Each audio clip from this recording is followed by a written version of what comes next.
Hey, what's going on? This is the Saturday Down South podcast presented to you by Texas Pete. That's right. What up, Texas Pete? It's been a minute. You're back. I am Conor O'Gara. Will, I'm sorry, man. I'm sorry. How are we doing a few days removed from LSU? I don't want to say getting smashed by Florida State, but I don't want to just say LSU losing to Florida State. Yeah, I mean, it was a fun time, man. I feel like this year was so much better than last year. That's just like my perspective is that like didn't almost die in a car crash, didn't have this massive comeback that like ended in a 1 point loss. And like I'm here to say right now, I've seen this game go exactly those both two ways. It's not copium from my side to ever say I would rather just lose in a blowout than to lose a close game. Last year was so much worse than this year. I just like I don't know. I'm unaffected by it. I got to be there with my boys. It was super fun. Hate to do the whole like I guess this is growing up thing, but it was also we were in an FSU section, which was hilarious. It was just like me and my three friends getting chirped by like FSU fans the entire time. And like I think they made the unfortunate decision of thinking that once LSU started playing poorly, it would get easier for them to keep chirping me. In reality, I was like, well, you know what? I could either laugh at this guy or watch LSU lose. So it just became a hilarious little thing for me because like everyone was like, yeah, what now? And I'm like, yeah, well, it looks like we're trash. What now, buddy? So it was just a very fun time in the stadium for all. And it was like, as I left, it was so funny because I think they wanted so badly to like get the last laugh on me personally and for me to have a bad night. And I was just having such a good night that everyone around me was like upset that I was having such a good night with my boys. I was just like, well, you want me to be ashamed? Okay, I'm sorry. I'm here. People don't know this about you unless they actually know you. And we got a lot that we're going to get to today. I promise we're not just going to talk about LSU. We got week 2 preview coming up, interviews with both Josh Pate, RJ Young, tons and tons of storylines that we're going to dig into. And then we'll have lad of the week at the end. So a lot of stuff that we're going to get to. We're not just going to talk about this. But something that people don't really know about you is when your team gets smashed, you are not Spin Zone City. That is not you in the slightest. It's one of the things I like about you as a fan is that when your team gets humbled, you know it. And that was in so many ways on Sunday night, a humbling game for LSU, not because it was some game in which they were just dump trucked from the jump. That was not the case at all.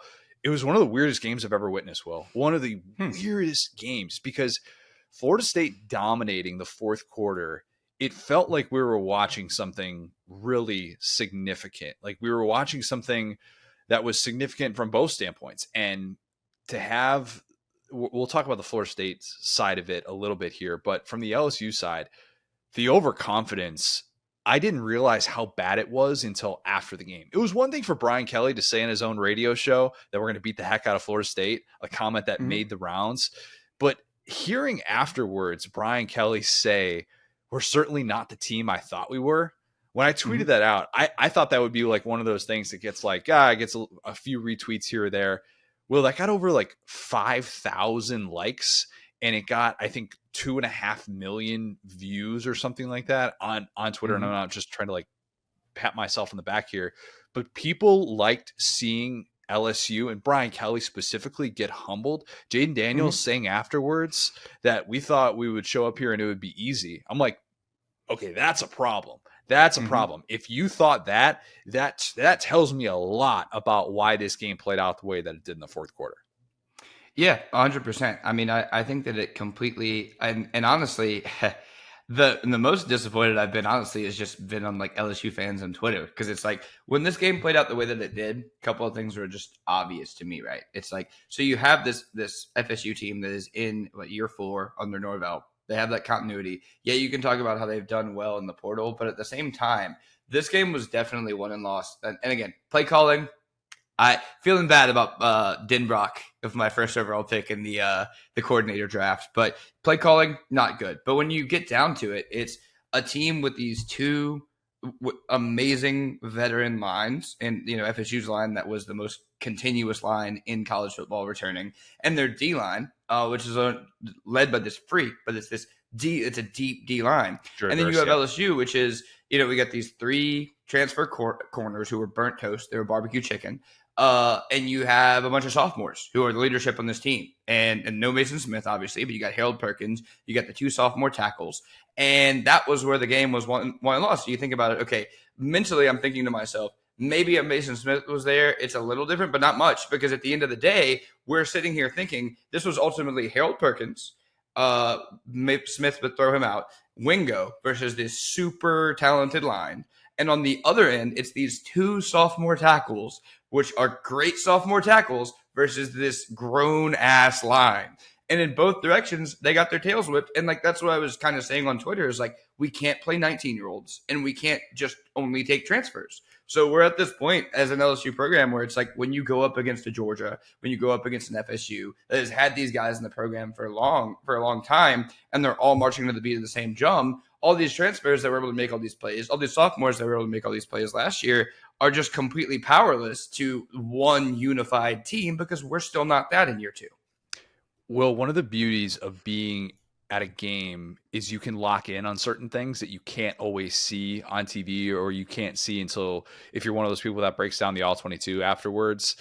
But I spent a good amount of that game just watching Harold Perkins, and I just wanted to see the usage with him. And I wanted to see what it looked like from the jump, the transition that he's making to that off-ball linebacker spot, something that we talked about a ton this offseason. And LSU fans, you just knew, okay, and this was the problem that I had with it. If this was going to be a game in which he was invisible and you lose, then it's what in the world are you doing with Harold Perkins? We're going to get some thoughts from Josh Pate on that as well. But I was pretty surprised at the game plan overall with him, that there were so many instances in which I watched him and he's on his heels in coverage. And I'm just wondering, man, when are they going to cut him loose? When are they going to let him just line up off the edge and go try and make a play? And I looked, because there were a few instances in which they tried to do that. There were a couple of times where FSU either picks it up really well, or the one where it was a Keon Coleman touchdown on the far right side, and he got it in the corner of the end zone. I think it was his third touchdown of the night, the Michigan State transfer. And it was it was like peak Harold Perkins bend on this play. And Jordan Travis, a guy in that spot, recognized, I got to get rid of this football really quickly.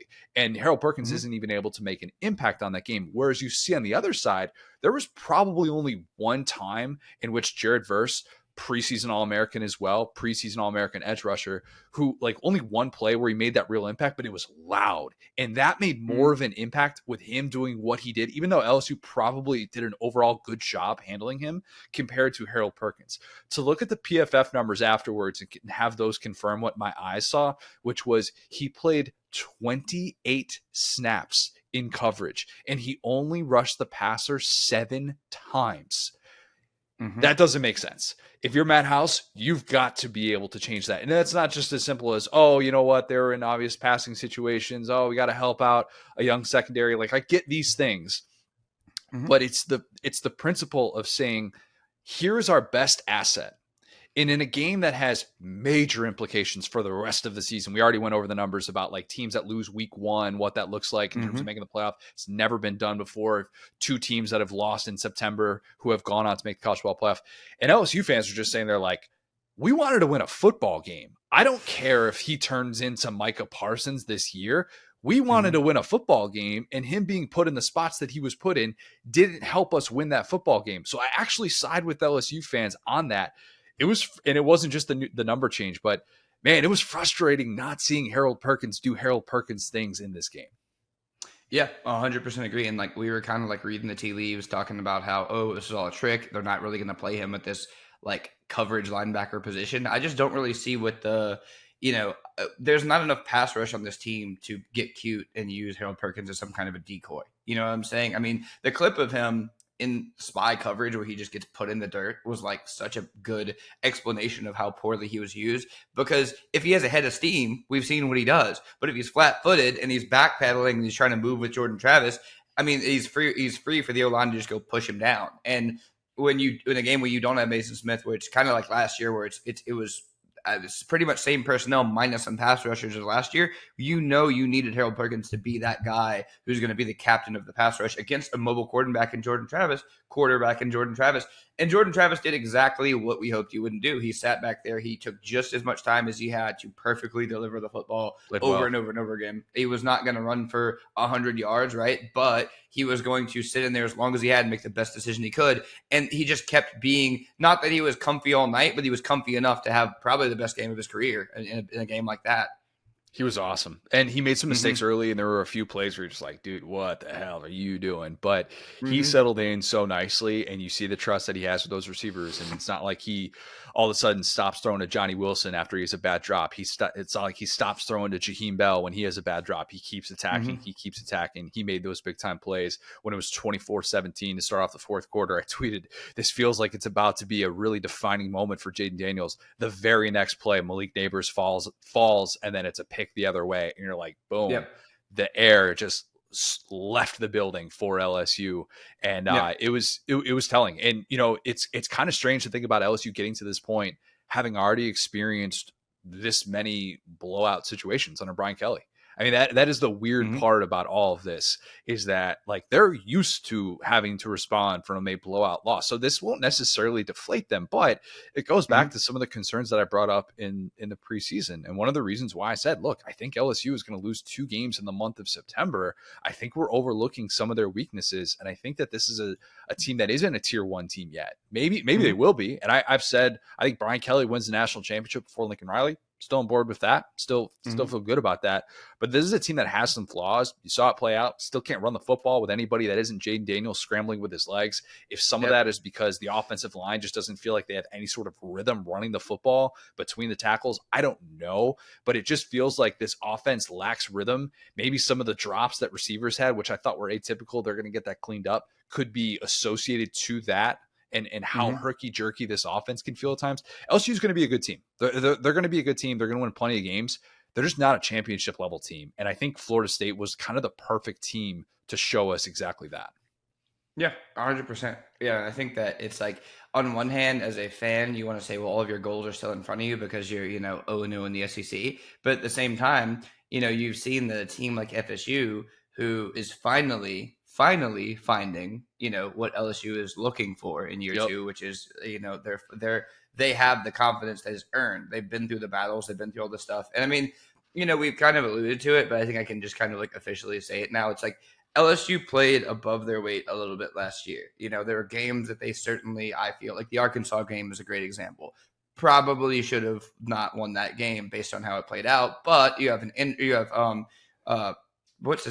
Malik Hornsby was playing in that game for KJ. There we go. Malik Hornsby was the dude's name. Malik Hornsby played, and he was terrible. So it's like there were a couple of games here and there, and like I straight think they outplayed Bama. I don't think that's a mulligan. But when you see things like the Tennessee game that are like, you're not supposed to lose a game like that at home if you're this team that everyone thinks you are. So yeah, exactly your point. It's like things would get away from this team. It's like, yeah, the final score against Georgia better than some of the games they had, including the Tennessee game. But at the same time, when it mattered, Georgia was able to just put their foot on LSU's neck. And I think that's the element that LSU has right now. It's that they don't have the leadership. And it's like you got to pick, I think it takes that third year, because we've seen exactly how far you can get with impact freshmen, sophomores, and transfers. Whenever you go against these grown teams, which obviously it's fair to say Alabama just simply was not last year. LSU was able to push Alabama around last year, and that's probably why they made the switch at the coordinators. But if they run a similar style to what FSU did, and don't try to do the Bryce Young 50 dropbacks thing like they did last year, you get worried about this game. So yeah, I think you're right. I think LSU is a year away. There's nothing wrong with that, but there's just making sure that this is that you learn something in the season, and it's not just a weird duplicate of last year where you lose a couple more games. Could be a weird duplicate of last year. That was the takeaway that I felt. They could have just days where it just doesn't look like it, and they still don't know how to stop a counter. FSU, when they start running that in the fourth quarter, you're like, oh, this is A&M all over again. And the issues that they have. Oh, I wouldn't go quite there, though, because I think they did a way better job in that area this year. But early the on, corners, they definitely did. But later, fourth quarter. Yeah, I mean, and that's the thing. It's like they wouldn't have won that game if they could have stopped. You know what I'm saying? That was all about the offense in the fourth quarter. So whenever the game starts to get out of hand, trends start kind of like reversing themselves. But I think they did a good job stopping the run. But it was just the fact that, again, most of these DBs are just kind of dudes off the street who had not donned the LSU purple and gold when it was their time to 2 or 3 years ago. And now that there are holes in the team, they're here. So it's like, yeah, I think that Brian Kelly's done a great job recruiting, but he's not obviously recruiting quite at the Alabama or Georgia level where you can just plug in these freshmen and get guys going in 2 years. So I think that's what it showed us. It was the placebo effect of the transfer portal last year in that this was still a great team. But again, you get matched up with Purdue in the bowl game. You have a couple of things go your way. And I think that a lot of those chances, they went about 500 on those true chances and won every other game. Yep. You know what I'm saying? Yeah, agreed 100%. I think better days will be ahead for this LSU team. Better days will likely be ahead this week against Grambling State. We will not be talking about that game with our week 2 preview. We do have 6 games that we're gonna hit on here, and then lock of the week as well. Let's start in Coral Gables. Let's start with Texas A&M as a 4.5 point favorite against Miami. The over/under I have, Will, is 0.5 A&M passing plays for 40 yards. 0.5. That's it. We're going to set the bar real low for this one. I'll slam that over, dude. Yeah, slam it. A&M has just 8 passing plays of 40 yards the last 2 years. Dead last in the SEC in that stretch. And remember, during that time, the Mike Leach air raid existed, and they didn't exactly throw a whole lot of 40-yard passes. 8 passing plays of 40 yards in 24 games in this era of college football is so shockingly bad. It's almost impossible to be that bad. That's 1 of every 3 games that you're getting a 40-yard pass. And think about the tackling, all right? Like, just because that's not just exclusive to SEC competition. That is everybody that you're facing. That's including the Sam Houston States, the UMasses of the world. And that number exists for A&M. Will, you know who allowed more passing plays of 40 yards than any Power 5 team in America last year? Who's that, Connor? The Miami Hurricanes did, Will. Yes. Well. Yeah. This right here, Saturday afternoon, this is the coming out party for the Robert Patrick Petrino offense at Texas A&M. This is it. That's what I was going to say. You could throw out all those record books, brother, because that was pre-Robert Patrick. This is a whole new – this is like the Date Mike version of Jimbo. He might go backwards hat. We'll see. I'm here for all of it. Every last bit of it. I get on board right now. This is when it's happening. The hill that I am dying on in week 2 is down in Coral Gables. The A&M offense looks the part. It doesn't mean that they're going to win, because I think the A&M defense has some issues that they need to be able to figure out, despite the fact that you didn't really see that much against New Mexico. But I think we leave this game feeling like, whoa, the passing game that we have waited to see with all of this talent, it is legit. This is not just some offseason storyline. I went back and I watched some of the opener that I missed from A&M, and it confirmed what I thought I saw in real time. That is, A&M was diverse. It had tempo. It had explosive plays. It was like, see, we knew that the class of 2022, with all these 5-star guys that Jimbo signed, that totally didn't come to A&M for any other reason besides the fact that they loved playing at Kyle Field, and that was just it. I don't care. Whatever. I already talked about the Connor Wigman part of this, okay? Even just the little adjustments that he made, I'm sold on. Like, A&M had a play from the 8 out of shotgun where Wigman knew that pressure was coming, and he wanted to hit Evan Stewart on this corner route. He had too much air under it. And so the very next play, they're like, hey, Petrino, let's just do this again. And less air under the football, boom, touchdown, 6 points, Evan Stewart. This is the game where everyone realizes that this offense is so loaded with pass catchers, and they finally have the right quarterback and the right scheme to take advantage of that. And I realize Miami also feeling really, really good about the coordinator change that they had, because Lance Guidry is running this defense. And I was reading a story. They got Cajun down there. Hold on. Did I just butcher his last name? No, you nailed that. I didn't know they had a Cajun down there. Good for him. Okay, yes, they very much do. I was reading a story about him on The Athletic, just about his rise. And last year at Marshall with our friend Charles Huff, not only did he have the best third down defense in America, he had the number 2 third down defense in the last 2 decades. They were good, really good in those pressure moments. Those will be the money moments and where we see the growth of A&M. 3rd and 7 or longer when they threw it last year. I was curious about this. They converted just 11 of 60 times in those situations. That's less than one a game. 18% conversion rate on 3rd and 7 or longer when they threw the football. A&M is so much better positioned to convert plays like that in obvious passing downs. And also, they should be put in a lot of 3rd and 7, 3rd and 8, 3rd and 9 type plays because they should be able to stay on schedule. That's the beauty of this offense. Even if it isn't coverage bus and Miami is in the right places at the right time with this new scheme, I still love the idea of Evan Stewart, Anaya Smith making plays, even though Miami's got an All-American safety in Cam Kitchens. Like I think that we get points, a lot of points in this game. I don't think A&M's defense is going to look particularly good. This is going to leave a lot of Miami fans probably feeling good about Tyler Van Dyke and his bounce back type season.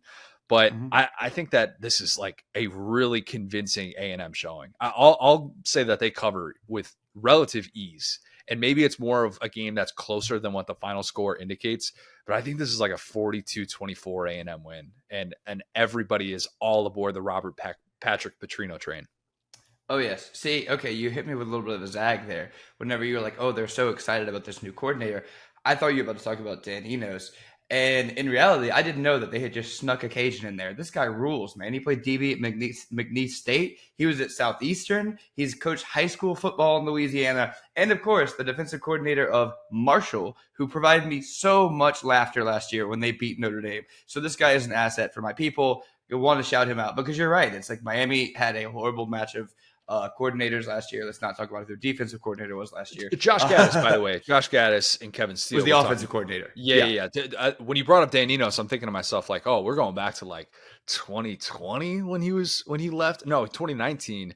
Because he left Bama after the 2018 season and went to Miami. Oh, you're 100% right. Yeah, no, my bad. Threw me off. Enos went to Arkansas, not Miami. I'm sorry. I thought you were excited about them getting rid of like Gaddis and their old offense from last year, but no, they are changing on defense, and like I didn't know who they hired after they changed their whole brain trust of defensive coordinators they had last year. But yeah, no, good looks there. But yeah, I think it's going to be an interesting one. I'm there with you that it's like this was such a measuring stick game for these two teams last year, where it felt like in the moment, right? It was like, oh, this is this big, like not exactly playoff atmosphere. I'm not gonna throw that term around, but it was like, oh, these are two teams that could kind of have a get back game, and maybe I'm sure as low as we were on these teams, and I was a little bit higher in Miami, but as low as we were, we didn't imagine that both of their seasons this would be such a slop fest last year. Did you? I was talking to somebody at Miami last year going into this game, and he's like, this is not a top 15 Miami team. Like, let me just tell you right now. And he's this is not going to be, these rankings will look so stupid by the end of the season. And he's like, this team has so many issues and they're just getting overrated because the Mario element and all this stuff. And he was 100% right. I think this game will have a different feel. Two teams that feel like they should be improved after really having what should be floor seasons for those programs. Yeah, 100%. And like to that point, though, I mean, I feel like A&M has at least addressed some of those concerns. I feel like they had something to kind of build on defense last year, whereas, like you said, Miami was not so much. And then on offense, it feels like they have finally gotten a guy who we can kind of get behind, as strange as it might be. Whereas, like, we're just not really sure what Miami is putting together. So, yeah, I do think that like A&M wins this one. Now, to give them any type of like confidence, I think, is a little bit like they burned me too many times, but I do think they win this one, and I feel pretty I feel confident in a win, not necessarily in a statement win, because you just never know with the Fighting Jimbos. That's true. I think this is a nice statement win for A&M, and it kind of makes everybody wondering, because there's a little bit of talk already, like, hey, who's A&M going to be if they have this new offense and if they're actually capable of putting up points consistently? And I realize we're saying that in part because it was a dominant showing against New Mexico, but they checked a lot of boxes schematically, even if it was against Air, that you wanted to be able to see from them. So, yeah, I think this is going to be a good one. But again, against Air last year, it was a 50-50. Yeah. It was a push against Air last year. That's what I said at the time. It's like, yeah, like honestly, like Alabama beating up Middle Tennessee State, it doesn't really impress me because they always do that. A&M, it's like you guys struggled with every team on your schedule except LSU last year. So to start off hot to some degree, I think is a massive improvement. I don't know. Agreed. Should be an awesome one on Saturday afternoon. Another really good game, top 25 matchup. Ole Miss, touchdown favorite against Tulane. I included this one because it's a top 25 matchup. Yeah. The over-under I have is one Michael Pratt incompletion. That's it. Just one. that is all he had in the season opener against a 10-win South Alabama team. Nobody's really talking about that because it's like, all right, it's group of five matchup. Pretty good teams, though, battling it out. And he was darn near perfect. He averaged 19 yards per attempt, and Tulane won that game easily. There were actually more Tulane turnovers. They had 3 fumbles in that game than incompletions. Weird. Group project appreciator. That guy was just like, come on, guys. Seriously. 3 is the amount of touchdowns that new Ole Miss receiver Trey Harris had in the first 3 minutes and 15 seconds against Mercer. You realize that? Like, he was, and I saw, like, I'm seeing all the Randy Moss tweets. I'm like, what was it? Three receptions, 162 yards, and 3 touchdowns, something like that. That was Trey Harris, basically, in that game.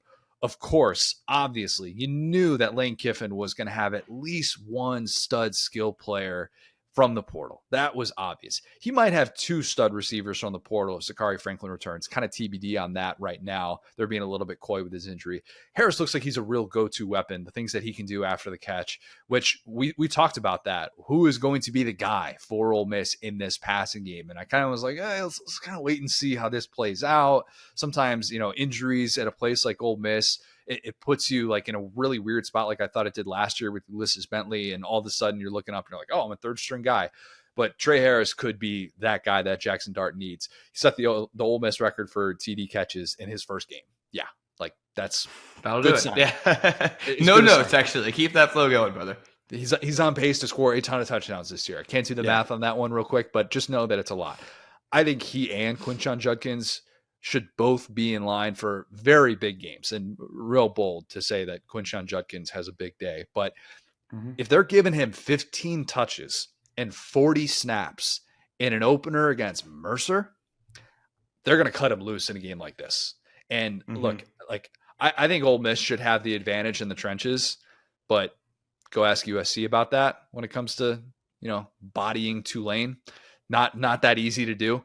Tulane has 4 or 5 starters returning on that offensive line that, by the way, hit 3 bills rushing against USC. They can push some people around. I would be stunned. The most stunning results of this game would be if it's just low scoring and neither team can score. This should be a lot of big plays on both sides of the ball. The over-under 64.5. I mean, this is going to be a really, really fun game to turn on. In my preseason crystal ball, I had Ole Miss winning 42-35. And I think I'll tweak it because it spreads 7 right now as of this recording. I think I'll tweak it to Ole Miss winning by a field goal. So that means Tulane covers, but it's a game where Ole Miss is like winning the whole time and Pete Golding's defense is struggling. And you just see Lane just exasperated. Like, what do I have to do to put these guys away? Like, we get another maybe subtle post-game jab at Pete Golding. That's what we need from Lane. By the way, we talked a lot about Jimbo Petrino, that dynamic, how we think those personalities could clash, even when it's good, when it's bad, whatever. The Golding Kiffin dynamic could be sneaky good. Like, I don't know that Lane's going to go full troll every single post-game press conference, but I think that he's gonna let him have it if there are some rough moments.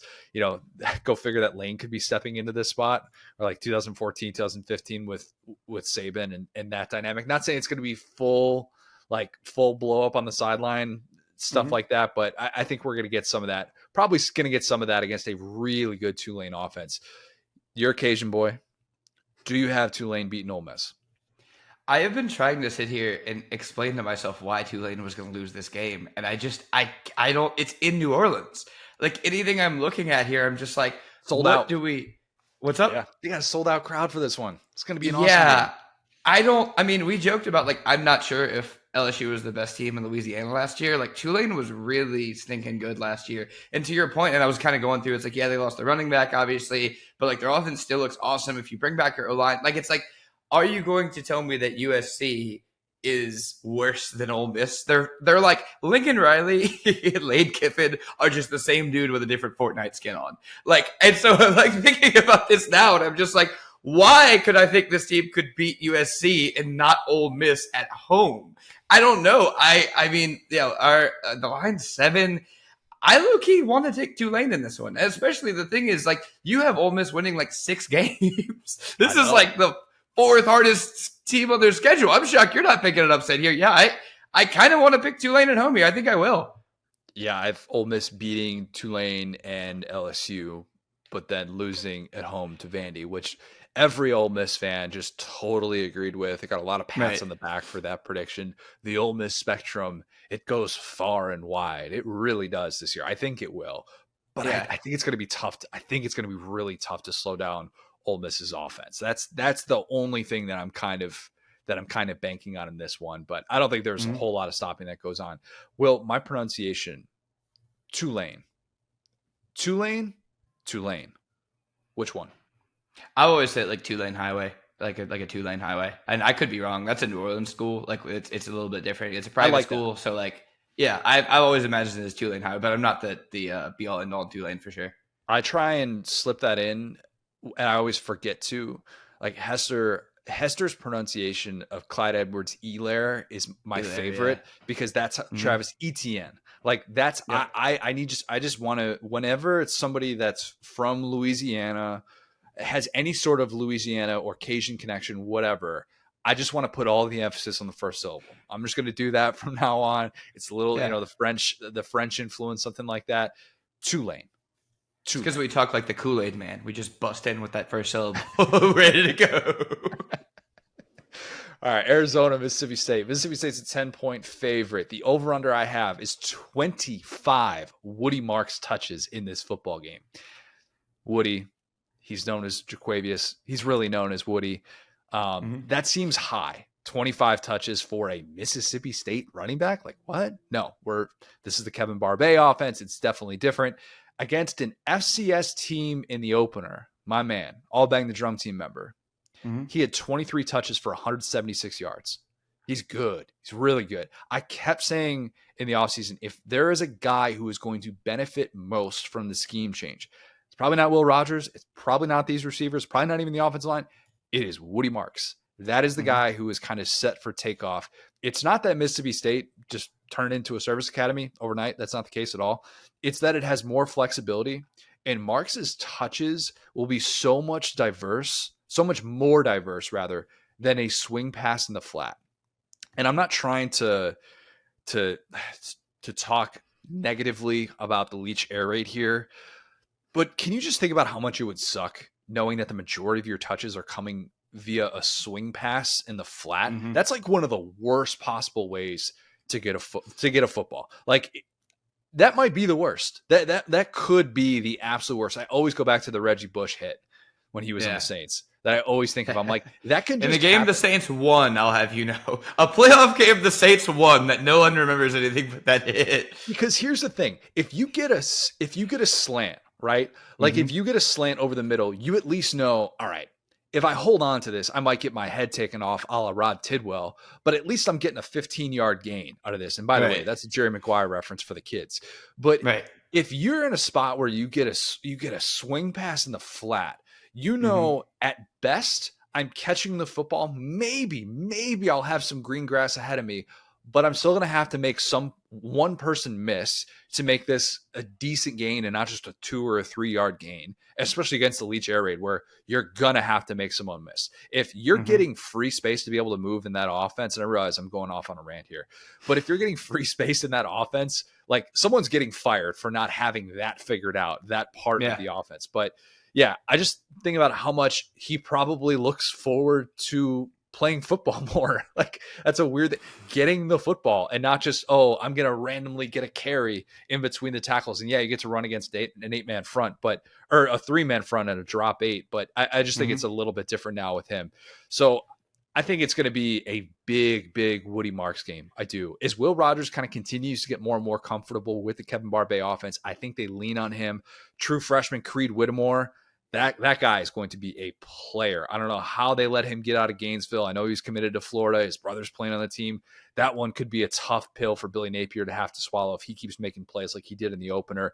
Maybe they're going to bring Mike Wright into the backfield if needed. I'm not saying it's going to be Mhm. full 2 quarterback system, but Mike Wright looked awfully good in that opener. I think Mississippi State starts off much faster this week against an Arizona team that they beat convincingly last year. Zach Arnett was not happy at halftime. If you saw the interview with our friend Alyssa Lang, he was like, this is this is not what I had in mind. They got ripped a new one in that halftime locker room. I can guarantee you that. I mean, it was 10-7 with 90 seconds left in the first half against an FCS team. That's not ideal. Not ideal. Yeah. I think under the lights, though, they have a much greater sense of urgency. First road game for a lot of those new pieces on the Arizona defense. I think they only returned like 3 starters or something like that. A lot of portal guys there. I think that proves to be a struggle. Mississippi State wins like 28-10. It's a little bit like the NC State at Mississippi State game a couple years ago that Devin Leary started in, where NC State just like didn't have a chance. And it was a really weird game that Mississippi State just kind of dominated throughout, even though it didn't really put up a ton of points. But it's like a 28-10 type game that Mississippi State wins. Yeah, no, that's actually a game that we don't talk about a ton, which, yeah, it's a good point. It's like in the career arcs of all these guys, that's a pretty interesting footnote is that Devin Leary just like not, our boy Tim Beck. Anyway, so point being, I'm with you here. I think that Arizona's just doesn't have the horses for it. I think that, getting your guys at home, having a whole week. The best is when you have a disappointing game that you end up winning. Must be nice. But yeah, that you can kind of go into halftime and be like, all right, get the Brian Kelly message that he's going to have after this week without the L on the schedule. I think that's what Arnett is. We joked a lot about like, not joked, but it's like we didn't really know who this guy was because he didn't talk a ton to the media and all this stuff. It's like that was one of the first times America got to see him talk. You'd be like, what is going on here? But yeah, like we love him. I think he's a smart guy. Love might be strong. We're hopeful of him. Think he's a smart coach and like very excited to see. And it's I think the schedule kind of works out perfectly because this is is Power 5 still a thing? There's not assuming for a year Power 5's a thing. This year they're a Power 5 team. We can say that. So they'll get it next year as well. Going to the Big 12, they still get to be part of that conversation. Well, it's the 5. It's not the Power. It's they'll get to be the part of the Power conversation. How about that? We'll say that for 4. Yeah. So point being, this year it's a P5, so you get to hopefully dominate a P5 team and kind of get going and get that momentum is what we hope for from Mississippi State. So I think they'll win this one convincingly. Yeah, I would say love is strong for Zach Arnett. I like Zach Arnett. I like Zach Arnett. I don't love a coach until I see the personnel decisions that you've made over the course of maybe like at least a couple of years. But I'm in like with Zach Arnett, and I like a lot of the things about him, despite the fact that, man, it seems like there are a lot of people who are just really skeptical about him, about this whole thing working out, and Mississippi State potentially being a 5-7 team, something we talked about with Barrett Lee. But I think this is a reminder that this team is probably a little bit better than it's been getting credit for. But should be an interesting game for that Mississippi State offense, and particularly for Woody Marks. Auburn, Cal, late one, real late one. Auburn's a 6.5 point favorite in this. The over under I have is 1.5 mentions of Hugh Freeze not being a fan of this trip. He's not. If you saw the comments from Nathan King, Justin Hokanson, Freeze, he admitted that he doesn't like the idea of going all the way out to Berkeley for this one. I can't say I blame him. When you hear the schedule, they got to fly all the way out there on Thursday night. They go to bed, and then they'll be there for 48 hours essentially. So I probably should have had the over under be like 2.5 references to body clock with a 9:30 Central start.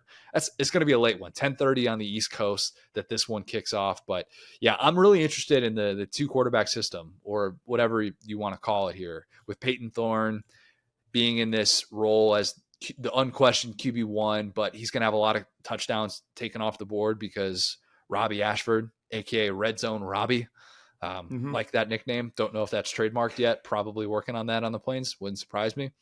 Not going to say that this is Chris Leak, Tim Tebow stuff, but there is a vision in mind of that in an ideal world, I think, for Hugh Freeze.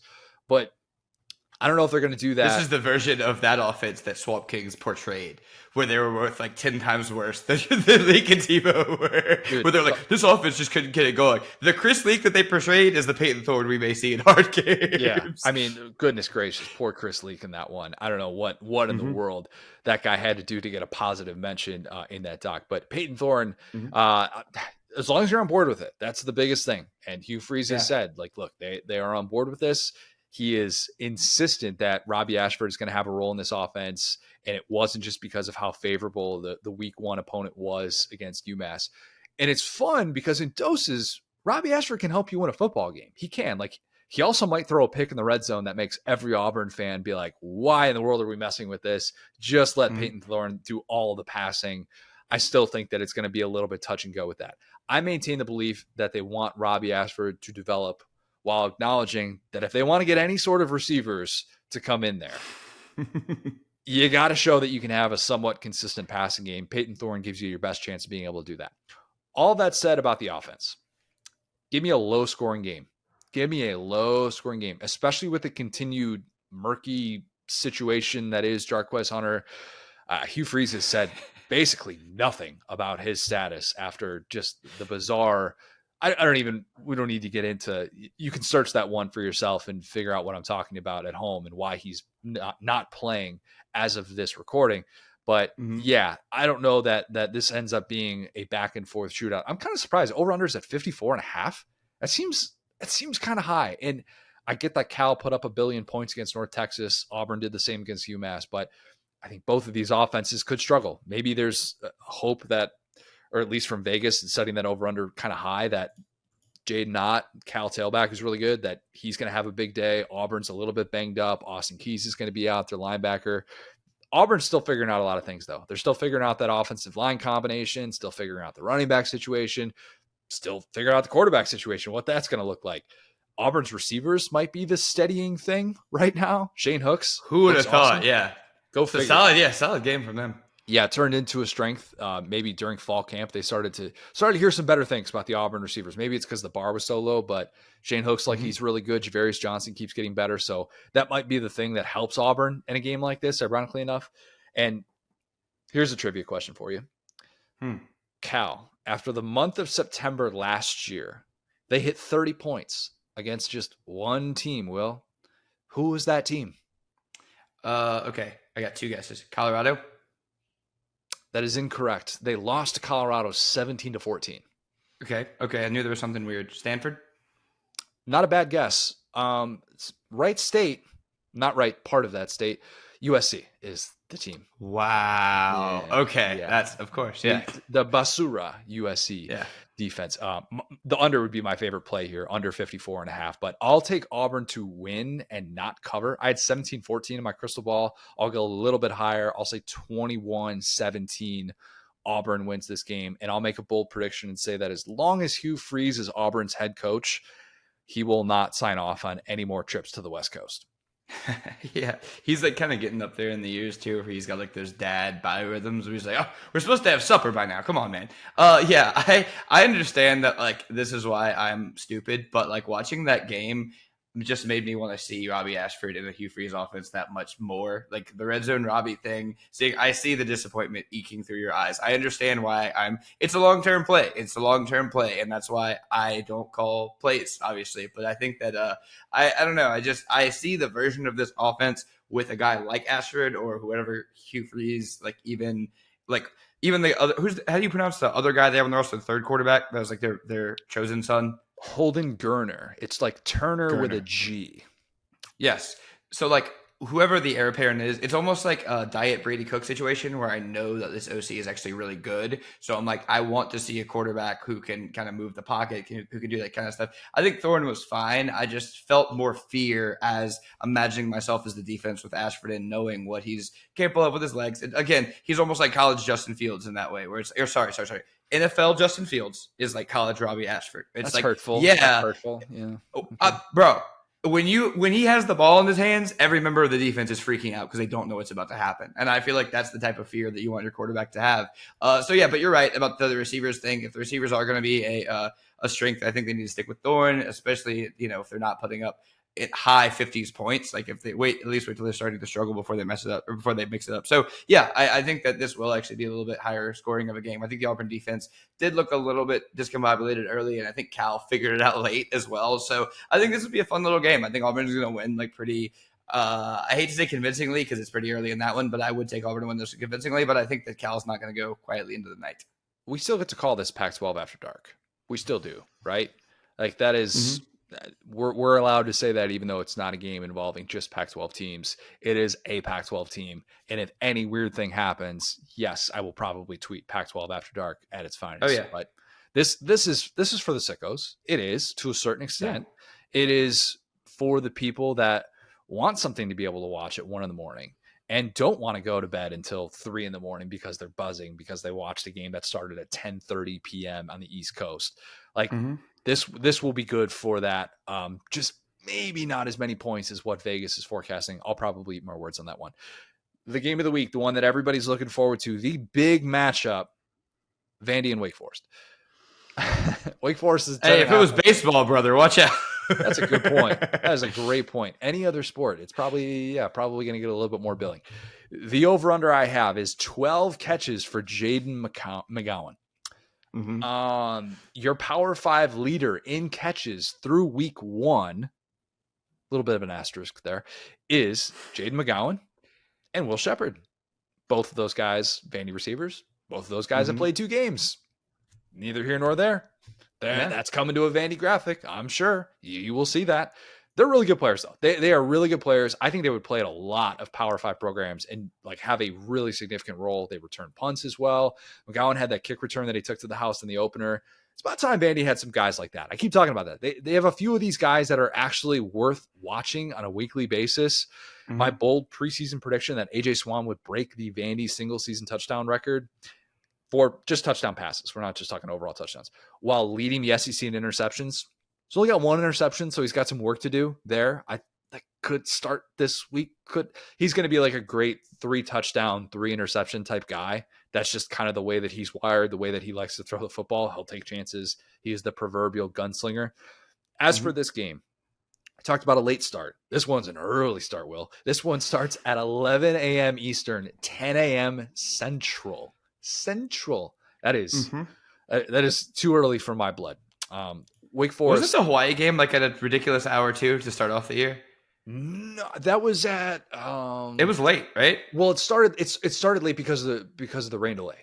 The rain delay pushed back an hour and a half. It was supposed to start at 7:30, and I think it started at like 9:10 or something like that. Right. So that's like a wild variance in like the first 3 weeks. It's like, and there's nothing to really do with that as far as like scheduling or whatever. It just kind of is what it is. But it's unfortunate that they kind of had to do that. But at the same time, they're 2-0. If you're Vandy and you're 2-0, you're stoked. So that, I think, I think this is like going to be an interesting goal because like Wake Forest obviously we kind of went through like what they've been building and how it's been a little bit up and down. So I'm actually super interested by them this year because we could kind of get any version of them. We've seen a version of them that could hang with almost any team. And we've seen versions of them just kind of get embarrassed, get WikiLeaks, get their breaks beaten off. So, and that was obviously the old administration. So this is going to be an interesting one.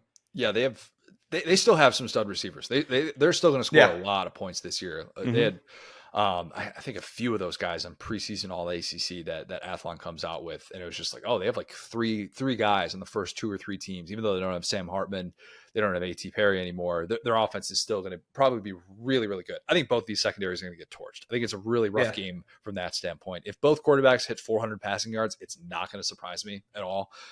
I'm sipping the Clark Lee Kool-Aid. It sounds like I'm really pro SEC to start the preview pod. Actually, we'll get to Texas-Alabama in a second here, but I think Vandy is going to be your first 3-0 team at the FBS level. How about that? How about that for your doors? That coming to a graphic near you. That will be something that they will be all over if and when that happens. I think the only defensive stands in this game come from interceptions, and Vandy ends up winning like a thrilling down to the wire 42-38 type game. And all of a sudden we're like, oh my gosh, is Vandy about to say, Bama, you're next? Even though Bama's not even on the schedule, because the last time they won a big time non-conference game, Kansas State, who could forget? Maybe this one isn't quite as impactful as that, but I think Vandy scores a ton of points, wins this game. So not only covers, but wins outright. Yeah, I think we were both like pretty early on the Vandy thing, like last year. And I mean, they hit the over so early in the season. We were kind of like, Vandy is a team we can root for. I think that's pretty fair. I think as SEC people, it is harmless to have a little like to enjoy Vandy because, those guys have been through a ton, even just this class that's there right now. And obviously Vandy's a little bit different because it's not like everyone's out there headhunting whenever a coach leaves. Like the thing that you have to offer at Vandy is location. Nashville's not moving, and the education, which so when you're on the team, like obviously some of the top guys have left, but a lot of these guys have kind of been here. So yeah, I will say though, like I'll take Wake in this one. I think that I don't want to get too high on Vandy. I still like them as a team. I just think that like this is one of those where again, like Wake has been through a couple more of these battles. And I mean, yeah, 3-0 would be amazing to watch for Vandy, but I just don't see it quite with an out of conference schedule like that. So you have Vandy winning 4 games this year. Is that their over under this year? Oh, what was the over under? The over under I think was 3.5. I want to say oh man, 3.5. I mean, yeah, they'll find a way to. I think they'll at least get to 4. So if they hit it twice in a year, I think that's a huge dub for them. Yeah, we're past the Champaign phase though. Champagne was last year. It's all about now the expectations. At 10 a.m. against Wake Forest, they're coming. That's the other part of it too. Is it's like, dang, like this is such a it's such a weird game. So yeah, I would love to pick Vandy, but I gotta go with the brain here, or not like my heart, or my brain versus my heart. Not that it's a dumb pick, because I can see it happening, but I'm just like feel like I'm being a little bit too risky with the picks. But yeah, and I'm definitely too pro SEC. I've talked myself into too many of these. Let's talk myself into one more of these. The actual game of the week. You look downtrodden, bro. You got it. I just know that always comes back to bite me. And I'm always like, well, and I have a Sunday pod where I say, not only am I wrong, but all of these fan bases who are really, really upset. Mm-hmm. Texas and Bama. I'm so excited for this one. Bama's a touchdown favorite. The line was at 7.5. I think it's at 7 as of this recording. Mm-hmm. The over-under I have is 25 Jalen Milroe pass attempts. 25. Fascinated. Absolutely fascinated with Jalen Milroe in this game more than any player in college football this week. I cannot wait to see the way that he comes out. I'll get to some of my thoughts and the implications of kind of him being that guy. We talk about that with Josh Pate. But how much does the Bama coaching staff put in his hands as a passer? Because I could see a world in which all of a sudden we're like, wait a minute. Everybody thought it was going to be joyless murder ball. No. We're going to throw 7 times on the first drive. That totally could happen in a game like this. What we don't really know with Milroe yet, and I don't even know that Tommy Rees knows this, is when he uses his legs to start a game, does that get him going? Like, does running a linebacker get him into the flow of a game? Or does it maybe get him a little bit too jacked up and he's not necessarily as accurate afterwards? Or dropping back, uncorking like a 50-yard pass to Isaiah Bond, like, is that the type of thing that kind of gets him into the rhythm? That's what is going to be something that Tommy Rees has to figure out. You have to figure out those moments to get your quarterback right, because we talked about it a lot last year with Billy Napier, not knowing even at the end of the season what it took to get Anthony Richardson into a rhythm, into a flow of a football game. And there are certain guys that you just kind of wonder about with that. I thought last year Kentucky with Will Levis struggled with the same exact thing. Like, Rich Scangarello could not figure out how to get him into the flow of the game. Knowing your quarterback in a game like this is just so essential. It really is. The last thing that you want to have is Quinn Ewers show up and he's throwing darts all over the place. And then you as a play caller on the offensive side talk yourself into saying, I need to match this. I'm going to put my guy in those spots. When in reality, maybe he's not there yet. And I realize these guys are coming from the same recruiting class of 2021. Quinn Ewers should be at his high school prom. He moved up, he reclassified, whatever. You get what I'm saying? But they're at very different points in their careers. Very different points. We could have reminders of that on Saturday. The trajectory of those two guys as a whole and these programs and where they're at right now is going to be dissected some more. If Texas wins this game, first win against an AP top 5 team since 2010. Talked about what happened last time. They beat Nebraska in that game, and then they ended up crapping the bed, missing a bowl game that season. If Bama loses this game, it'll be the first loss in non-conference play since Louisiana Monroe 2007. That is wild to think about. Today's college recruits were too young to remember either of those two instances. And if that doesn't make you feel old, you are a bigger man than me. I felt really old reading that all out. Like 2010, I was a sophomore in college. Like, oh no, I was going into my junior year, first semester. Yeah, that's a crazy thing to think about. But here's what I come back to, Will. And whenever I tried to say, can Texas win this game? I kept coming back to this thought. You can break it down in a bunch of different ways. And you could say, I can't wait to see Bama's offensive line against that Texas defensive front. I'm really interested in how these secondaries will hold up if their quarterbacks can extend plays and throw off platform. But let's look at some history here. Since the 2008 season began, these are the teams who have gone into Tuscaloosa and won. 2010 Auburn, the comeback, won a natty. 2011 LSU game of the century. Played in an Natty. Don't need to tell you how that one went. 2012 Texas A&M, the Johnny Manziel game. Won a Heisman. Went so well, it changed his life forever. They made a documentary about it. 2015 Ole Miss, Swag Kelly. Finished number 10 in the country. Won a Sugar Bowl. 2019 LSU, Joe Burrow. Maybe the most skill position talent on the field in a college game ever. That's it, Will. That's the list since 2008. Okay. 3 teams who played in a national championship, 3 quarterbacks who won a Heisman Trophy. Those are the guys who go in and beat Alabama in Tuscaloosa. 4 of those 5 teams either played in a national title or their quarterback won a Heisman.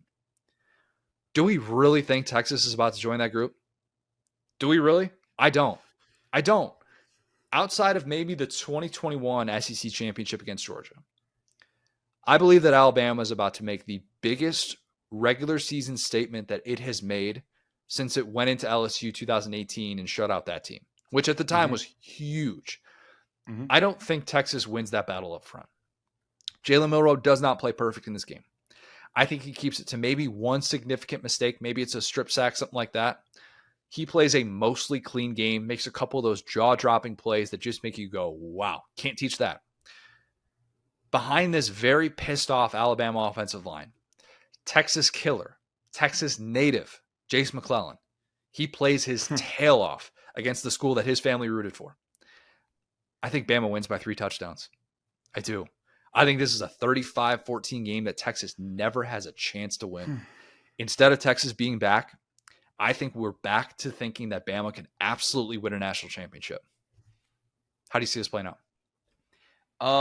Yeah, I mean, that's certainly a scenario. And like, as I'm kind of reading that, I'm thinking about everything that's led up to this and how hard it's been, to win in that environment, exactly like what you said. And I think, there's just like, it's so funny how like the Quinn Ewers thing has evolved, right? And this is kind of, I'm going to start off on a tangent, but I'll bring it back around. So basically Quinn Ewers came out. It was like, hey, I'm going to be my own man. I'm going to be like this NIL guy. I'm going to have the mullet. I'm going to be kind of chubby. I got my tattoo and everything. And I was like joking about, I don't know if I've joked about this in the podcast, but like Will Grier, I'm like, I think Will Grier's little forest tattoo has like cost him a job at the NFL level, because all he's ever put on film is like good quarterback film. And I'm not a quarterback evaluator. Like, I'm sure there's bad stuff he's done too, but from the time he was at Florida to West Virginia to even in like the preseason when they let him play. But I feel like there's just been like this business casualification of Quinn Ewers. And I think that, Milroe, while he has these turnover problems, I think that to beat a team like Alabama in Tuscaloosa, you kind of like have to let him hang a little bit. You kind of have to be the guy who is not scared to be himself, to kind of have that fiery competitiveness. And I feel like the version of Quinn Ewers that we saw against Rice was just a little bit tight. Like, I just felt like he was trying to Russell Wilson it up a little bit and be the guy that, holds up the Heisman Trophy and takes the pictures and kisses the babies. And like, that was a quote that Sean Payton actually had about Russell Wilson. That was like, you're not focused on football, you're focused on the look of it. And not that Quinn Ewers is like doing that, not that he's a bad guy, but I feel like he has already almost moved. Like it's like he's thinking about how it looks, not how it plays.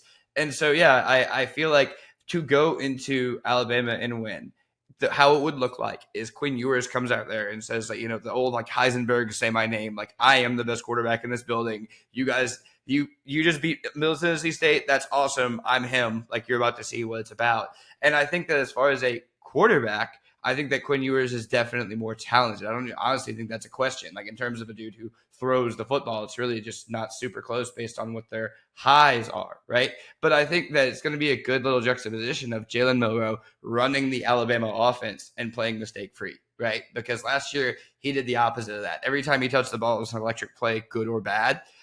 So I think that this is going to be a big time grow up game for both guys. Whereas like Milroe needs to have like he needs to play a little bit more within himself. I feel like if Texas is going to win this game, it is squarely on Quinn Ewers, because I think at the end of the day, what Milroe can do. And if we get like, again, business casual, nice to meet you, here's my resume, Quinn Ewers, I don't think Texas has a prayer in this one. I think I'm right there with you. However, if we get let's have fun with the boys, let's show you guys why I was like a generational 5-star quarterback talent, Quinn Ewers, I think that's how they win this game. But that being said, based on what Bama has put on tape, what Texas has put on tape, the fact that I already have to deal with one of them, I'm taking Alabama and hoping it's not two. You got to be cocky to beat Alabama in Tuscaloosa. Think about the personalities that we're talking about. Cam, Manziel, Swag Kelly, Joe and that's Burrow. what they have in common. And that's what they have in common. That's where Quinn Ewers fits perfectly into that group. But old Quinn Ewers, though. Yes, old Quinn Ewers, not Banana Republic Quinn Ewers. Okay. Yep. Very, very different. I don't know what the previous brand would be. I don't know that Gucci is a place that really advertises mullets very well, but Balenciaga Quinn Ewers. Sure. Why not? I look at that and think, okay, if you need to have the makeup, you need to have the talent, you need to have the right mindset to go 60 minutes with this team, because we talk a lot about Bama and whether or not Bryant Denny is one of the premier venues in college football. I'm telling you right now, that place, you are going to look at it on Saturday night and think, oh boy, this is on a different level. This is cranked up to 11. And you have to show so much poise and have so much belief in your ability to withstand that. And those guys did that, to their credit. I think what's going to be so fascinating is watching Steve Sarkisian in these defining moments, in these spots where it's like, all right, I just got stopped. It's 4th and 4. I'm on my own 32. I'm down by 2 touchdowns. It's early in the third quarter. Am I going to let my guy spin it, or am I going to punt it? And am I going to be the guy? Because like we always wonder the ability for one of those former Saban disciples to kind of overcome that, to not get into, to not think of this as, oh, I'm going up against the evil boss. And I'm chill. I don't mean evil boss, but you know what I mean, of saying I have to take down this Goliath and I am Emperor Palpatine. He's even more evil than you're letting on. I'll say it. Yeah. Well, I would just be like, from the standpoint of, oh, I have to take down this unbelievable behemoth of a head coach, and I have to outsmart him. And Kirby struggled with that so much early on at Georgia, and overthinking things, and it's so difficult to do. And you essentially have to play that perfect game. And I don't know that Sark has that. I don't know that he has that, despite the fact that I find myself defending him more times than not. I don't know if he has that ability to go in there and deal with this kind of Bama team, team that's going to have everybody in that locker room is going to think that Texas was picked to win this game 62-0 by everybody and their mother. That is the mindset that Alabama players will come into that game feeling. And if they are able to win that game, you're going to hear about it in the post game. I promise you right now. And I'm going to hate it because I'm going to be like, is everybody picking Texas? Probably not. I think this is a loud statement. I just do. If I'm going to bank on any one thing, it's that. I don't think this is a passing of the torch type game. Maybe I'll eat my words, but man, I'm just glad this game is going to be good. I'm glad that there are at least people willing to say, as we'll get to with RJ Young, that Texas could win this football game. And that is good for college football. That is good for college football as a whole, that we have a legitimate debate about this. And it's not just, oh, everybody expects Bama to win this game by 35 points. That is a positive. Yeah, 100%. And I feel like Texas almost went the wrong way with last year. Because, like, remember when we first saw Quinn Ewers, like, sling it last year in this game? Yes, it was majestic. Like, when he was 15 years old, it was also majestic. No, right, 100%. But in this game last year specifically, it was like, okay, again, he's him. And he got hurt. We saw a lot of Purdue legend Hudson Card. But at the end of the day, I mean, it was a 1-point win for Bama that came right down to it. It felt like if he was going to keep playing even 70 or 80% of how he did that day, Texas had that game in hand. But I feel like I said, as the season went on, they just got tighter and tighter. You talk about the game against TCU. It was like he got scared. Like, it was like that. I hope that's not the best football we see him play, is where I'm trying to get. And we know exactly why he was good, because he was just taking these insane chances and, like, teleporting the ball in the guy's hands. Like, it was like, oh, that guy's double covered by 2 5-stars. Okay, boom, ball's right there. Doesn't matter. We have this guy who's just going to make a play. And it wasn't even the receiver. It was like, it was the ball placement was awesome. And there were some rockets. Like, there were some balls that went nowhere. There were some balls that hit fans. But it was like, I'm just going to, go out there and sling it. And so, I hope that the coaching hasn't taken him away from that. And I feel like I'm repeating myself, which is my fault for phrasing it that way. But at the end of the day, it's like, I just don't feel like I see that same player out there. So, I think that I'm right there with you. I think that in Tuscaloosa, you need to build on that instead of trying to dial it back like he has been. And I feel like, yeah, you have to be a special type of dude. And, Texas is a team that can often like rely on their talent and then kind of lose the close games to less talented teams. You don't really get that that luxury with Alabama because they're as, if not more talented than you. All the guys have been there. They have Nick Saban. And then like at the same time, like that game was kind of the top of the mantle of why Alabama needed to replace its coordinators. And Saban thinks that way as far as this is a 1-point game last year that probably should have been a loss, right? Yep. This year, like you said, we need to set a statement of we're going to win by 20. We're going to show, hey, it was those bum coordinators' fault, not Nick Saban, not the guys on this team, those bum coordinators who we ran out of town, and all the fans were right about those guys. And I think that if he has anything in his power to do that and send that message and be like, hey, cool, LSU lost or FSU had this statement winning against LSU. We beat them like 9-10 times in a row, brother. Like, I'm still here. I think that you're right. I think this is a great opportunity against the guy in Sarkisian who really hasn't won anything to really just put his foot on his throat and say, like, hey, it's over with, brother. Like, the season's over with before it began. I know the answer for Sark on this, but is this a Toby Keith game for Nick Saban? Is this a how do you like me now game? Or is this a I ain't as good as I once was game? He's gonna have a lot more than once this year. He's gonna have a lot. I think he's gonna. This won't be the best Bama plays. It'll have to be the best that Texas plays to win. But Bama, I think to your point, yeah, they still, if everything's out in front of them, they're still gonna play Georgia, LSU, all those guys. But yeah, that's the thing is that, like we're saying, Texas has to play 100% of its capacity. If Bama just simply doesn't commit turnovers and plays 80-90% of its power at home, that should be enough today. Yeah, or Saturday. Yeah. All right, lock of the week. Yeah, I'm 0-1 because Nebraska covered +7. But I told you exactly what was going to happen in that football game, which not a bold prediction at all. So I'll take a partial credit, but still 0-1. So looking to get on the board here.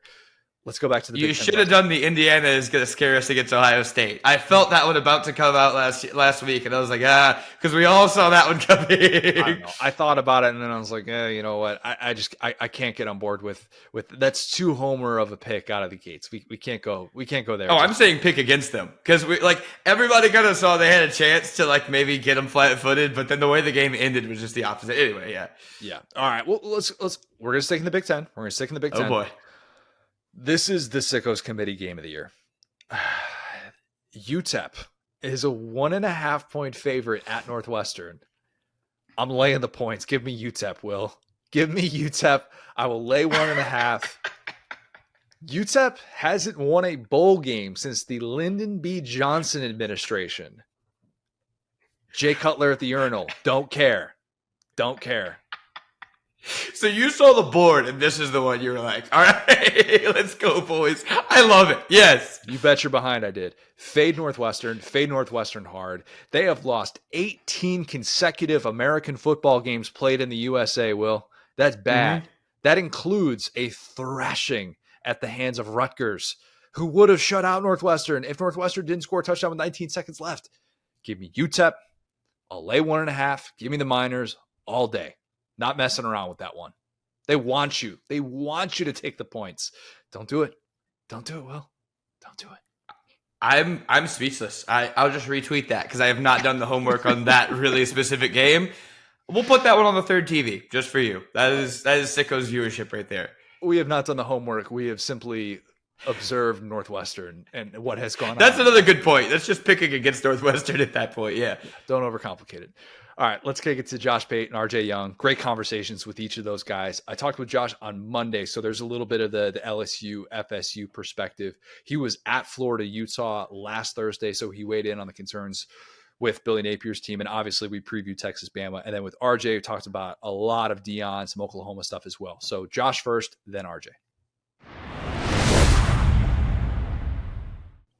Now excited to be joined by a very special guest. It is the one and only Josh Pate. Josh, I'm wearing the white tee, not you, for our YouTube audience. I something's backwards here. I wore this in solidarity. I thought we would both be wearing white tees, but you mean to tell me you aren't just a cartoon character who wears white tees outside of the office as well? No, man, I may as well have thrown on a wig today. I am looking over at a washing machine in my office, And in that washing machine is basically every white T-shirt I own right now. So you caught me at a very inopportune moment. I'm having to wear these rags essentially right now, but that's okay. You know, we have some making up to do to earn the viewers' trust back, and that's what I think we'll do in the coming minutes. No white tee sponsorship for you yet? You're still working on that? Is that not a shame? Academy Sports and Outdoors got on board just like that. And yet we have certain, I'll keep them anonymous, certain companies out there famous for selling white T-shirts that have been in the business of collaborations before with major names, the Michael Jordans of the world, for example. So, like, all I want to ask you, and it can be rhetorical, is why can Michael Jordan have something and I can't?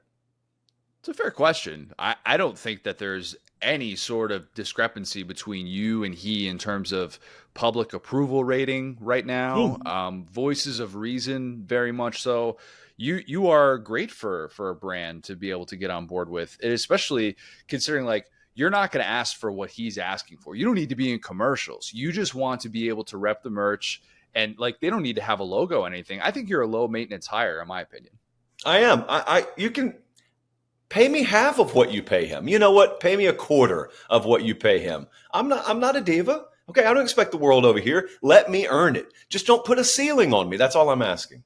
That's fair. Nothing wrong with that. Nothing wrong with that at all. A lot of money being paid to a certain Brian Kelly. And that opener, I think everybody had to take away watching how bizarre that second half was really for LSU and how they just did not have a response.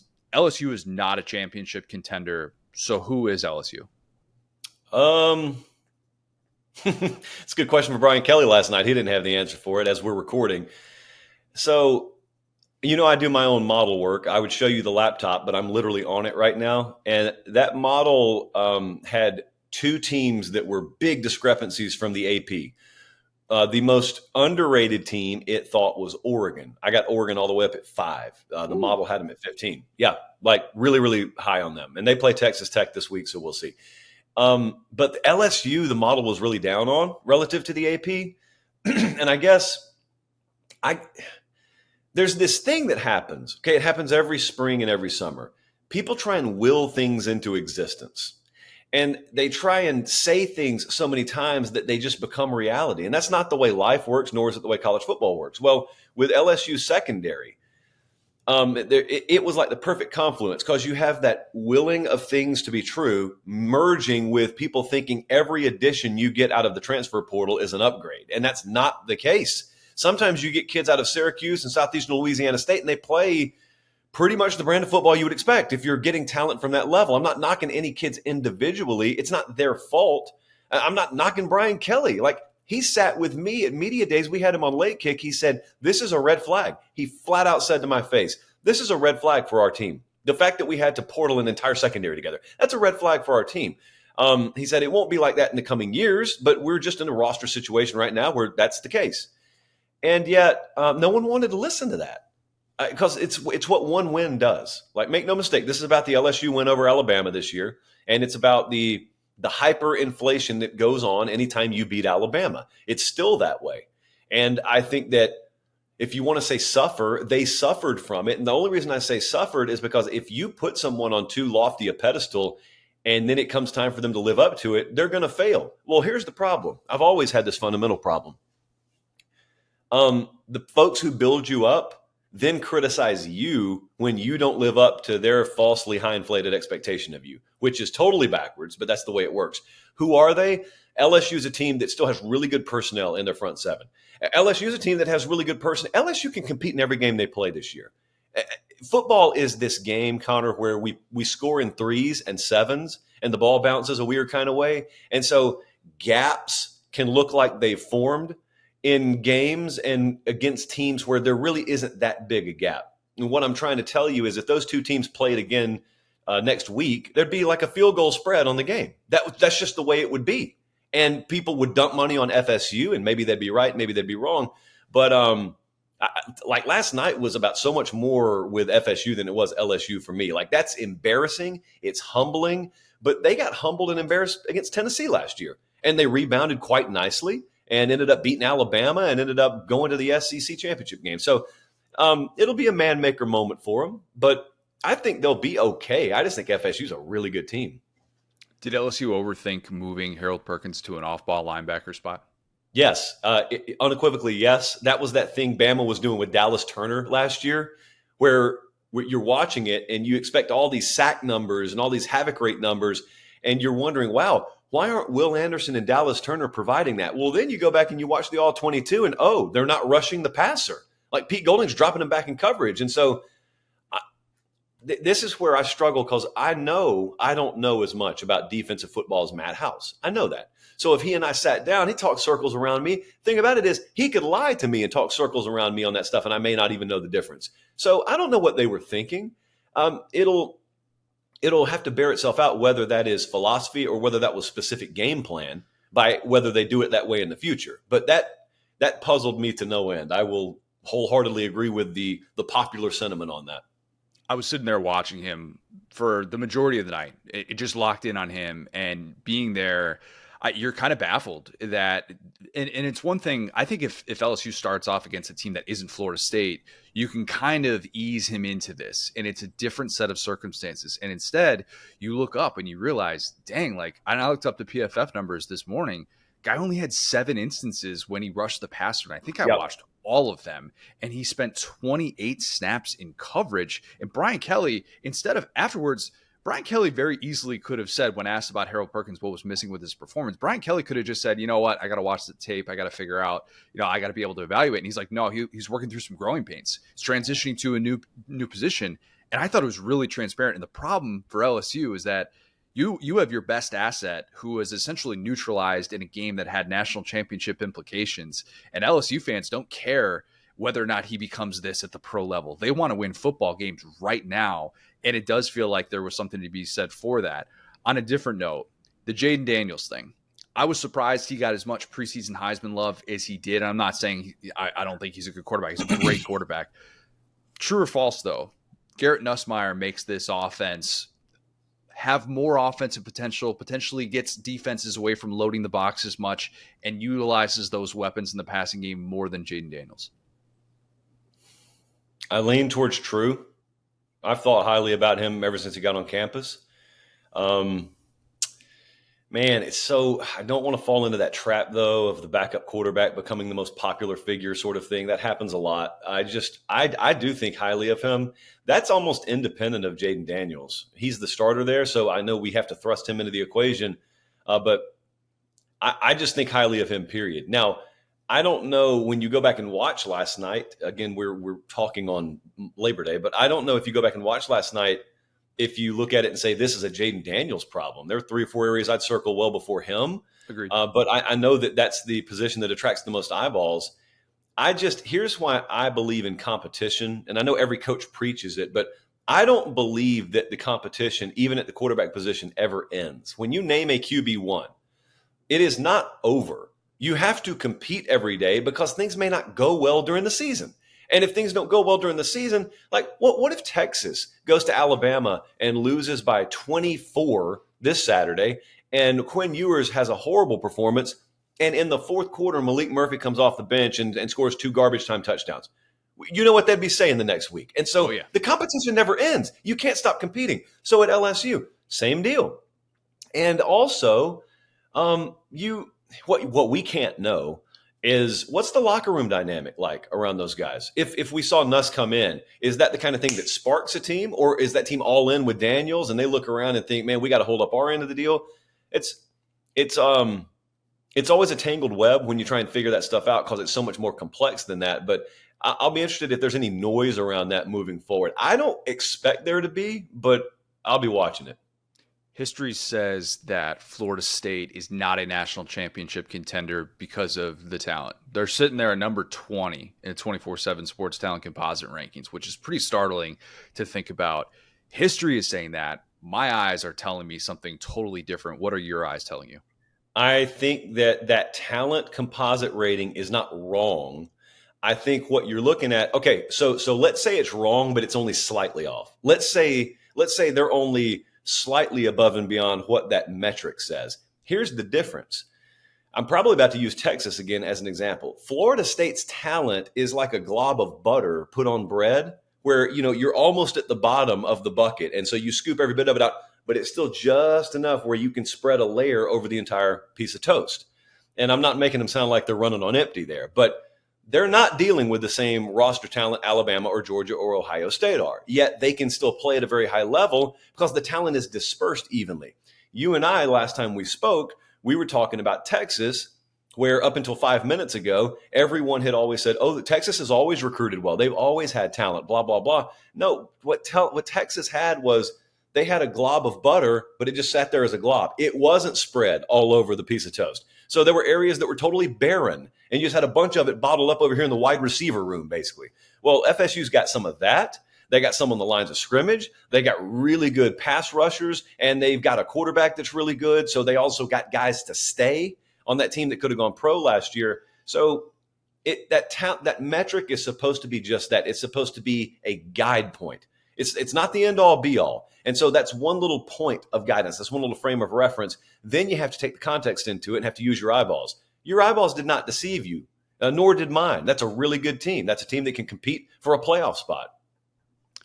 I think Florida fans watched that game last night and thought, oh boy, that's the team that we got to face in the regular season finale. You were at that Florida-Utah game on Thursday night last week. What should Florida fans be feeling with this team after what they saw in week one and what was pretty underwhelming given the fact that obviously Utah didn't have Cam Rising? You ought to be upset.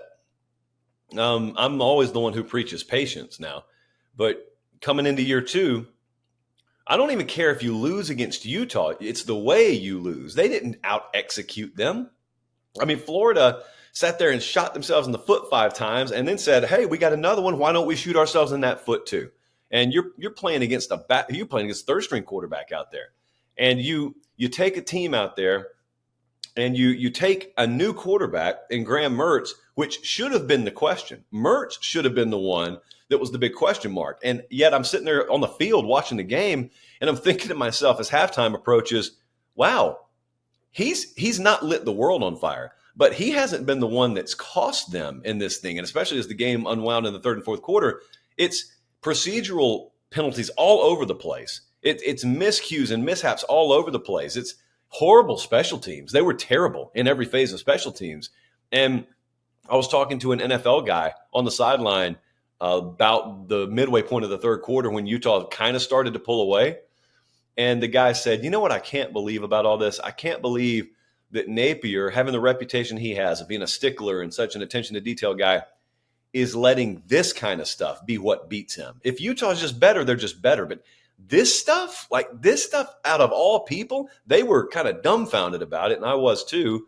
I guess the one there's a little ray of sunshine coming in this window right now. The one little ray of sunshine is a lot of that stuff's correctable. Technically, it's correctable.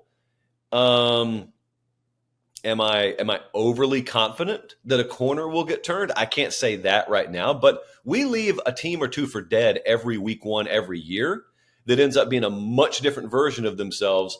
And so, like if you ask me about South Carolina, I'd feel a little bit different. I don't know what they can do with that offensive line. With Florida, they've got the players to at least be pretty good. They gotta self-correct.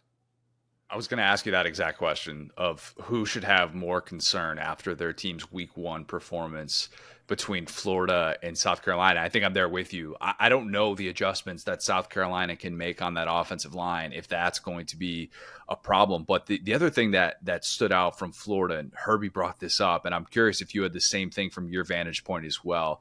Herbie called Florida slow. I have not heard that described for a Florida team in a very, very long time, maybe ever. Did you feel like this was a team that was just, and maybe you chalk it up to it's the mountain air, whatever. It's week one. Guys are still getting their legs under them. Did Florida look slow to you? It had nothing to do with altitude. It had nothing to do with any of that. Those were a lot of excuses that were being made. They looked unsure. That's what they looked like. Like Florida's got athletes that can run, but that's the difference in track speed and football speed that your coaches talk about all the time. Florida didn't have fast football players the other night. I put those dudes on a track and they'd win 8 times out of 10 against their counterparts from Utah. But what happened was Utah knew where they were going. Florida was guessing where they were going. And all of a sudden you look you look kind of lost out there. It's good that Herb Street said that, though, because sometimes for whatever reason, you need an outsider to call you out publicly and doubt you, because your coach yelling it in your face at practice all day doesn't do the same thing for some reason. You just have to have pride in performance and attention to detail. And the funny thing is when people start hearing those phrases, they sound so cliched that you just kind of tune out. You go, oh, here he goes again with this stuff. Well, that's really all there is to it. Like when you find yourself as a fan or as a player mad after week one that you didn't live up to your end of the deal of expectation, it's really because you thought the cliches were cliches instead of guidelines to live by. I think, I think that's a key thing to remember, and it could be a kick in the pants, and who knows? Because again, if we're talking about talent, Florida definitely has talent, and it's not necessarily an excuse to just say that they need to be in better spots and they need to be reacting. Hey, let me break in right quick. So we keep on throwing that word around. So I think that some people will watch Florida, for example, struggle, and they'll say, y'all keep talking about this talent they have. Obviously, you're wrong. Obviously, their talent is overrated, or their level of talent is overrated. That's not true. The raw talent is there. Like, don't doubt that. If you're doubting that, if you're watching, don't doubt that. It's just that talent is like an ingredient in a kitchen cupboard, or multiple ingredients in a kitchen cupboard. I could say that you have the most stocked kitchen in the world. And if you look at me and say, okay, well, I keep on making terrible meals. Well, it's not because of your ingredients, because you don't know what to do with them. And that's a long, hard look in the mirror that some coaches and some fan bases have to have. Is it's one thing to just not have the ingredients. If you don't have the ingredients, it's understandable. But what if you do have the ingredients and you still ain't making the meal? It's a much more solvable problem, but it's a much harsher reality of a problem to face. Maybe the most talented player in college football. We'll stick with that. Travis Hunter. You've been all over this. The Travis Hunter experiment with Deion Sanders. Sorry, we got a crying baby in the background. She's she's got a lot of Travis Hunter takes, I promise you. Well, she just didn't believe. She just didn't believe in Deion in Colorado. she just didn't. I think Deion would call out my 3-month-old daughter. Who can't say a word. You didn't believe in me. I believe you. I think that seeing what he did in week one was incredible. And you compared it to Shohei Ohtani, of like this guy that's playing both ways. You see how many snaps he's playing in a given game. You wonder how sustainable that is. What about another comp? What about Champ Bailey? Is he Champ Bailey? And how in the world did Champ Bailey only finish 7th in the Heisman? That to me doesn't make any sense. Yeah, it's probably a good comp. I think a lot of people didn't watch that game the other day because they're the ones pushing back on the comparisons. Like, okay, first off, when I did the Ohtani video, that was before the game had happened. And so we were just kind of speculating. Yeah, we were kind of speculating, is it possible that this guy could be that of college football? Because there was only going to be one that fit that mold this year. It just happened to be that he went off in week one. But the Champ Bailey comparison is good too. I find myself batting away folks left and right in my DMs who are calling him overrated. And it's obvious you could not have watched the game and think he's overrated. I think a lot of people didn't watch the game, and they're seeing all this hyperbole thrown around, and they're thinking no player could possibly be this good who played at HBCU and then went to Colorado. There's no way that player would have to be at a major institution. He is as good as I've seen.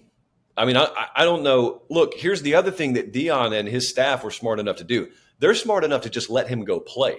Like, that's an elite athlete that's not out there having to think. He's not in the most complex schemes known to mankind. He's just out there knowing he's better than whoever he's lining up across from, and they're telling him, go play.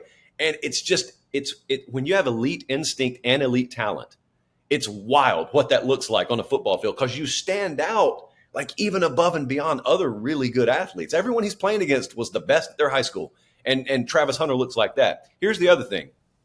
I had some people with the audacity to say, well, yeah, he did that at Colorado or he did that against TCU.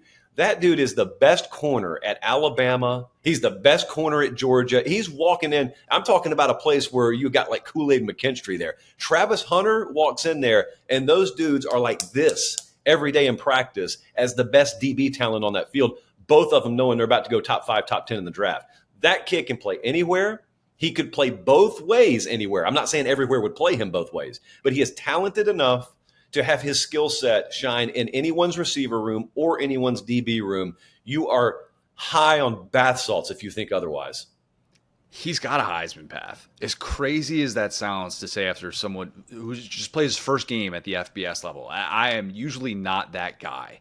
But if you map out all those things we've talked about, and I think we've gotten to a place in our society where we're so specialized in football in general, and football is highly specialized, that if a guy does these things over the course of a full season, and even if the numbers aren't eye-popping, this guy isn't trying to do like Charles Woodson things. This isn't 2016 Jabril Peppers. This is unique because we have the information. We have this access to him, and because he's going to be playing on all these national TV games, we're going to see how special this truly is. If you were to right now be like, all right, Josh, I'm going to give you Heisman future right now after week 1, who's the guy? You can have anybody. You don't even have to factor odds in if you don't want, just the guy that you would want moving forward. And Hunter could be part of that conversation as well, and so can Caleb Williams. Caleb is the guy because they're going to play Colorado, and they could hang 70+ on Colorado's defense. And I think that's the day that will be decided. Here's the other thing, though. So, I thought TCU was going to run it up on them. So who cares what I say about Colorado games? But the other part of that is, let's say I'm wrong about that. Let's say Colorado ends up just going on a run. And Travis Hunter's the centralized part of that. There's this other factor that could play in. It's kind of bubbling beneath the surface right now. And that is Deion mouthing off to reporters. I kind of have fun with it. Like, I laugh at it, but not everybody who is in media laughs at it. And a lot of those folks carry Heisman votes. And so I wonder if we were to get down the stretch, if Colorado's winning, they've got to withhold their criticism in their articles because you don't criticize people when they're winning. So could it be that the one weapon that they hold against Deion Sanders is, well, we're just not going to vote your player for the Heisman? And if you don't think these people are petty enough to do that, you need to know more about these people. Deion would rip up every ballot. He would DM so many people. I would look forward to that. That'd be great theater to watch that play out. Bama, Texas. How sold are you on Jalen Milroe after what he did in the opener? Can you believe how big this game is about to be? It's great. You know what? It should be this big. The fact that we've had this game on the calendar for so long, and it's actually shaping up to be what we hoped it could be. This is ideal. This is why you play home in homes like this. Yeah, unbelievable. So I am sold on Milroe. I'm sold on Milroe for what he is. In fact, the game against Middle Tennessee State, I know most of America didn't watch it. I expected Alabama to look like Ohio State did offensively. I thought they'd look really clunky. And instead, they look pretty good. They look pretty efficient. I think their offensive line will get a lot better even than you saw it the other night. But Milroe's the kind of guy who when he's on, is going to, in conjunction with their run game, is going to terrify defensive coordinators so much with their ability on the ground that their pass game is not going to be precision based. It's not going to be a bunch of intermediate stuff. It's going to be run the ball some more, and then bomb 60 yards down the field. That's where their explosiveness in the pass game is going to come from. It was on full display the other night. And look, with the way I think they can play defense this year, Deontay Lawson is a monster right now, by the way. When they play defense the way that they did the other night, they can win a title with him at quarterback. Now, you say all that. I know what the response is. The response is, well, it's just Middle Tennessee State. Cool.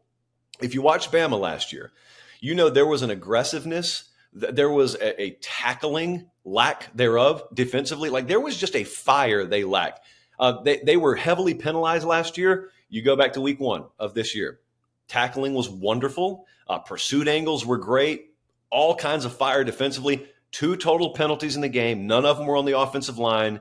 And so there are some very early signs that they're where they need to be. And that's the platform I would hope that they can build on. Now, I watched Texas against Rice, and Texas on the O-line, a little shaky. Quinn Ewers, a little shaky with accuracy. They had penalty issues.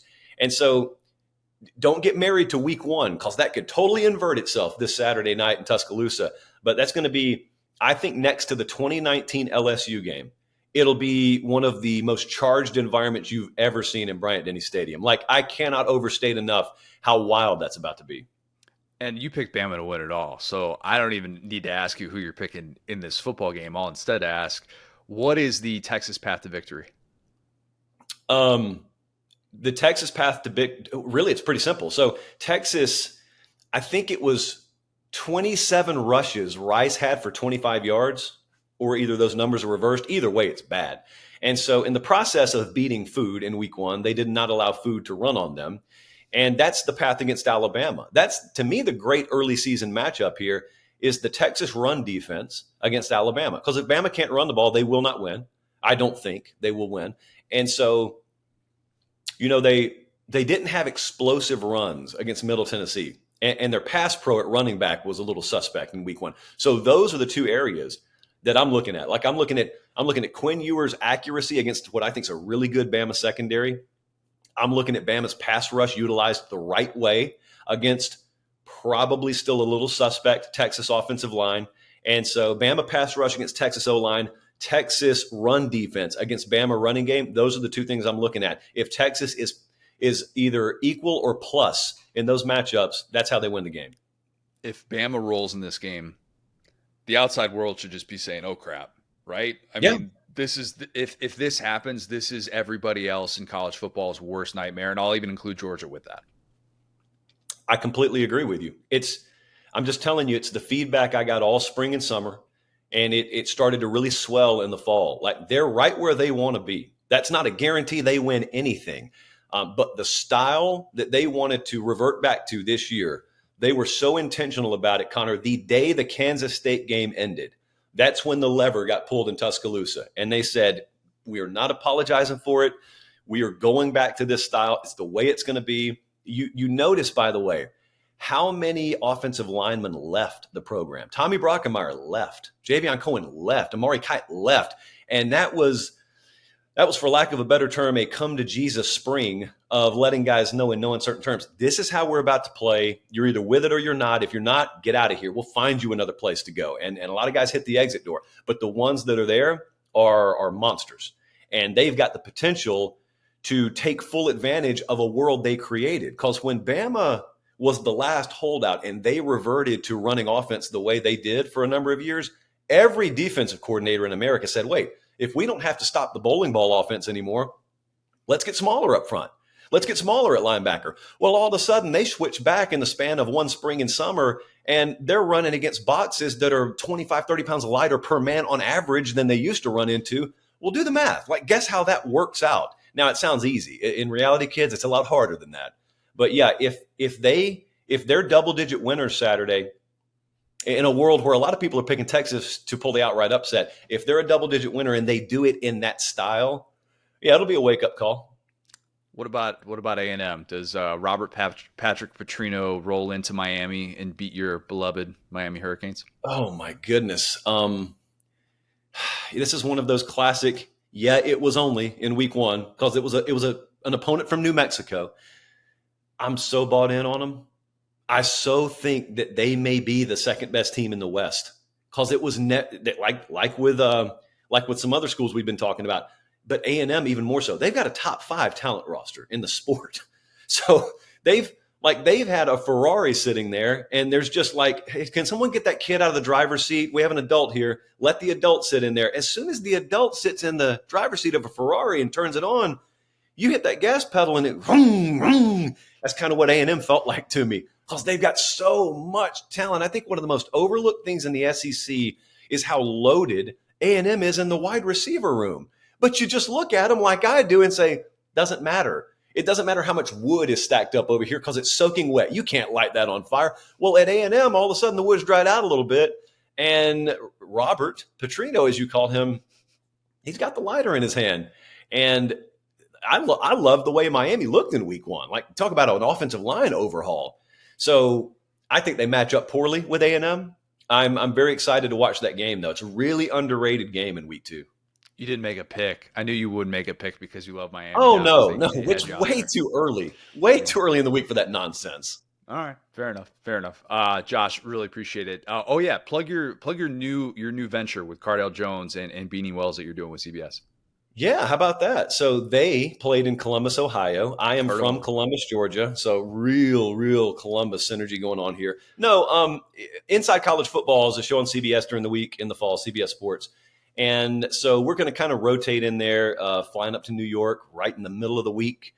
And we'll be putting on suits, talking about football and What? whatnot. Yeah, I know. I'm going to probably just rent from Cannell, if you want me to be honest with you. I don't necessarily see myself buying any new clothing for this. So I'm just going to test drive some suits, maybe even a pocket square or two. I don't know if I'll go bow tie or not. I'm not that brave.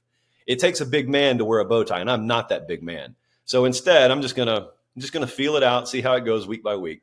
You're gonna have to get DK's old suits from his playing days when he was packing on a little bit more weight. He wasn't as much Peloton driven. I don't know that the fit is lining up that same way. Just strictly rabbit food for Cannell these days. Dude hasn't touched a steak in weeks. I know it is. It is. Josh, great stuff, man. We'll talk soon. Appreciate it, man.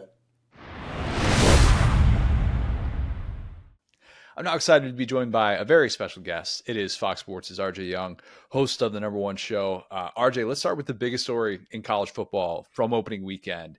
When Deion called out the non-believers after beating TCU, he definitely wasn't speaking about you. You might have been the biggest Deion believer, at least from what I've seen. I didn't see a whole lot of people talking about Colorado as a preseason top 25 team. You did. Has this basically just been Christmas morning every day since Colorado stunned TCU in the opener? I'm very excited for Colorado. I'm very excited for Colorado fans and more excited for Coach Prime, who took a job that many people thought was very, very difficult. We forget that about Colorado and has immediately turned it into a winner. But when he talks about non-believers, that's going back to Jackson State. And I'm talking about spring 2021 Jackson State, when all he would tell was, I got to get kids to believe in themselves. And if they believe in themselves, the program will follow. So that's not just something he says. It is how he has built his entire coaching persona. And what's scary about this is he hadn't been doing this college football head coaching thing for very long, and he's already this good at it. Imagine what it's going to look like for him in 3 to 5 years.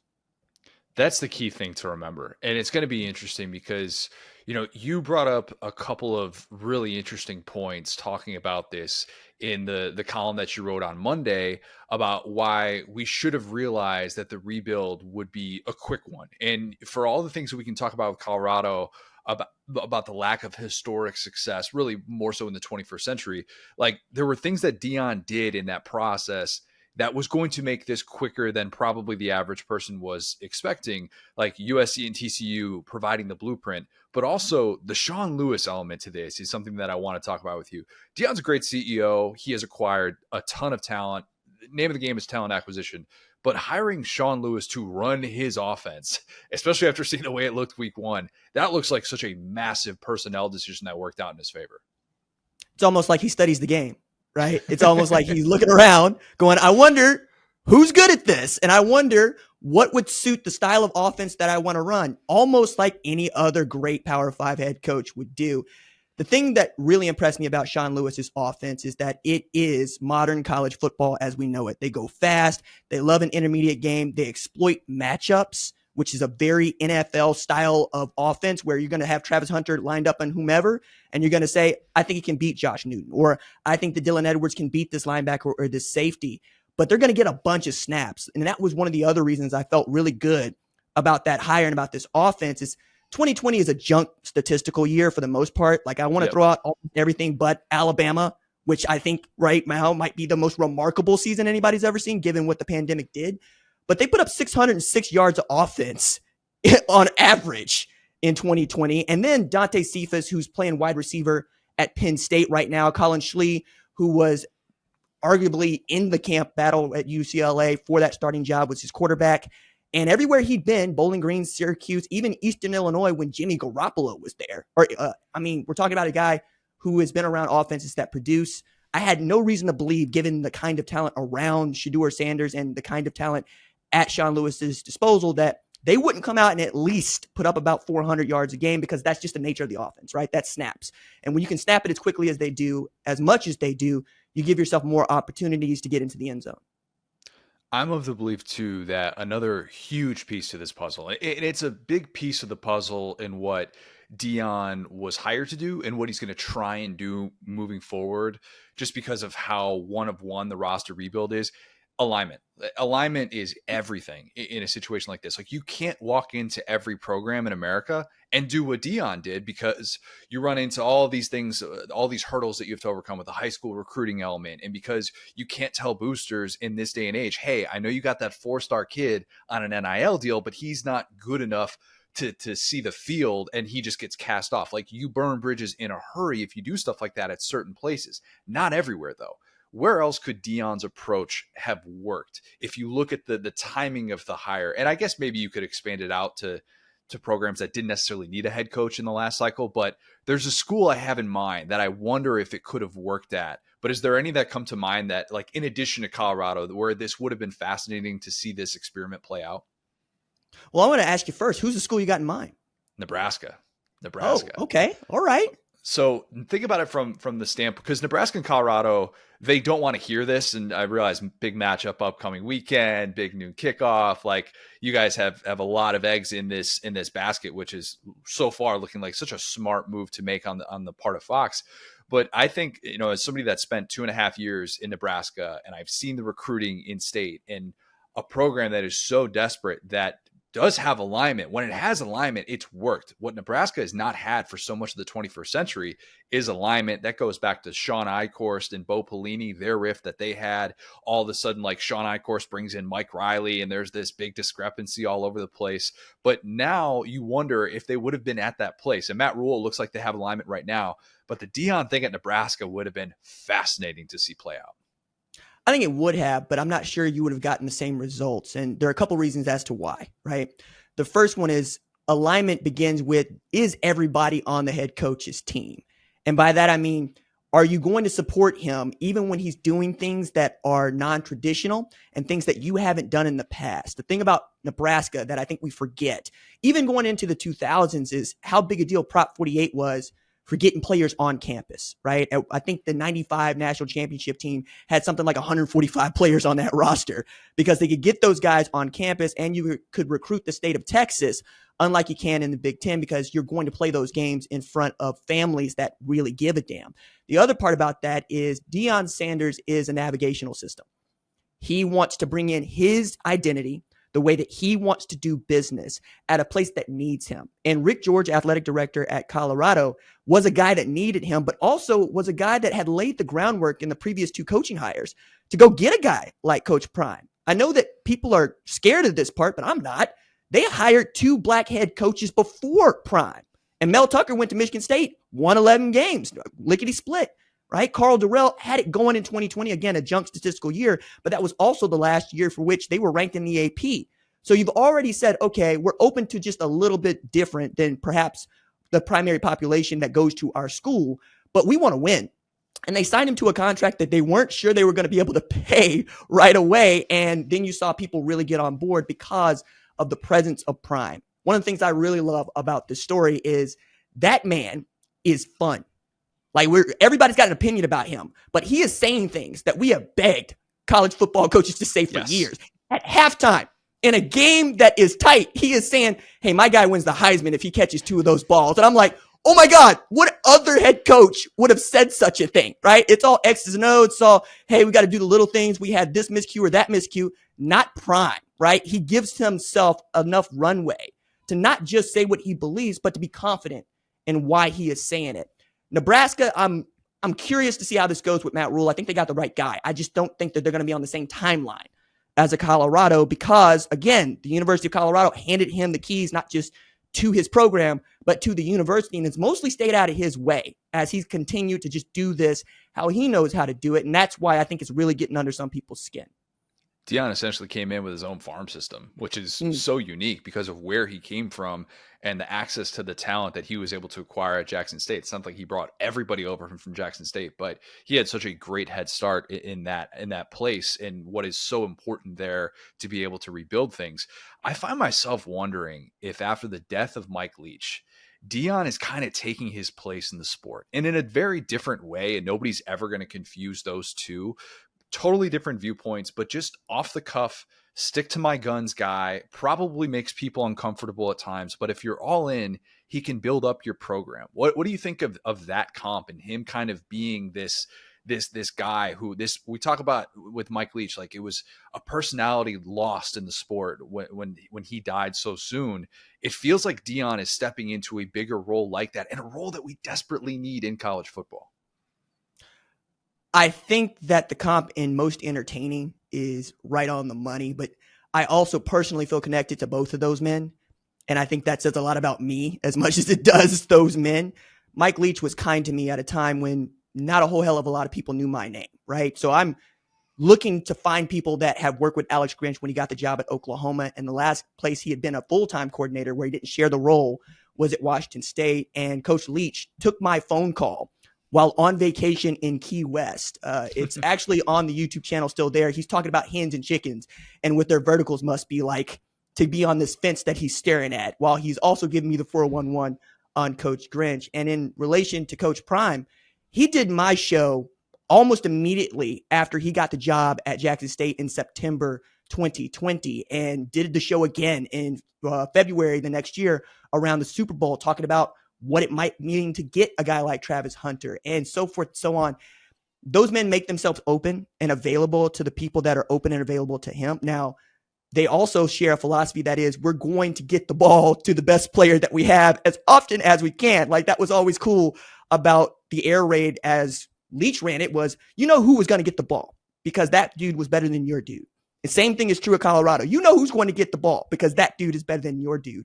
But in as far as people that we want to show up for and root for, but also just be entertained by, yeah, I think Coach Prime is going to fill that void. Now, nobody's going to replace Coach Leach, right? Full stop. And I can't wait to see that man get into the College Football Hall of Fame. I think they're going to change the rules to do that. Better. One of the things I wanted to see done, and one of the things I looked at was, wait a second, we're going to keep this man out because of a winning percentage. But now we're looking at Prime, who is on a trajectory that could have him doing what Mac Brown just did, which is be a guy who is in the Hall of Fame as a coach, right? As well as a player, which is kind of odd to think about because I think Prime is one of the 5 greatest athletes this country has ever produced. And that's a hard list to join, as all we do is play sports. But when I think about how entertaining he was as a player, when I think about how transitional he was as a coach, it's kind of enormous. Like, Connor, dude, do you realize this guy invented name, image, and likeness before we knew what it was? There's okay, you're an Oklahoma guy, Brian Bosworth. Mm-hmm. He's also like, if you're putting a Mount Rushmore of name, image, and likeness guys, I don't know if you could just say one person. He's definitely on that Mount Rushmore. I would go a touch before that and probably give Boz a little bit of an edge with that. I think you're talking more about branding than we are about being able to monetize, because the way I put this, right, is Boz and even Jim McMahon back in the day, right? Great at branding. What Prime did, and what I'm referring to, is his last season at Florida State, the year he won the Thorpe Award and the year he was a unanimous All-American and wanted to be a top 5 draft pick. He signed a Major League Baseball contract with the New York Yankees that summer, which means he was ineligible for a scholarship to Florida State that year. So he walked on while basically getting the Yankees to pay for his education while he was there, and won the Thorpe Award as a walk-on, and was the unanimous All-American as a walk-on, and for all intents and purposes was a top 5 draft pick in the 89 draft, maybe the best draft there ever was, as a walk-on. So if anybody knows how to monetize their name, image, and likeness, it is that guy. And I'm floored just thinking about that stuff, because, I mean, that's 35 years ago, 37 years ago, right? Goodness me, dude. Like, what else has this man not done, or has he done that we just don't remember the way that I think we should, right? Because we're always looking at his history, but I don't think people are really beginning to scratch the surface of what he has done, not just for college football, but for sports and for the players that he wants to serve. I think so much of the conversation after week 1, so you believe now, is, okay, so what is the projection? What does this look like just in year 1? I think it's too difficult to forecast the upside of the program as a whole long term right now. But I look at the rest of the conference in the Pac-12, and it's maybe the best quarterback play has ever been. Go figure, it's in the last year of the conference. But that defense, obviously, you've got room to be able to improve. I think even Deion would come out and admit that, even though they won as a 3-touchdown underdog. Are you saying that's like an 8-4 type team, or do you think Colorado plays for a Pac-12 title? I want to see them beat Nebraska.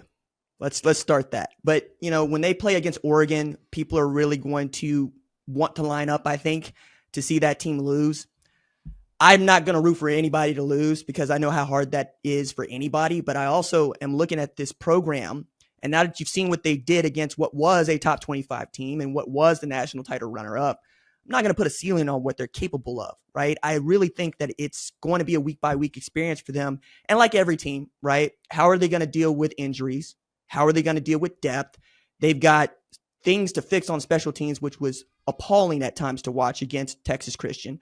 And they've got a defensive front that they got to fix where they got ran on. Like, this is another thing that I'm really interested in is I got to know Jim Popp, who is the USFL's personnel director, because A, I cover the USFL, but B, he was assistant head coach and running backs coach at Alabama State in 2021.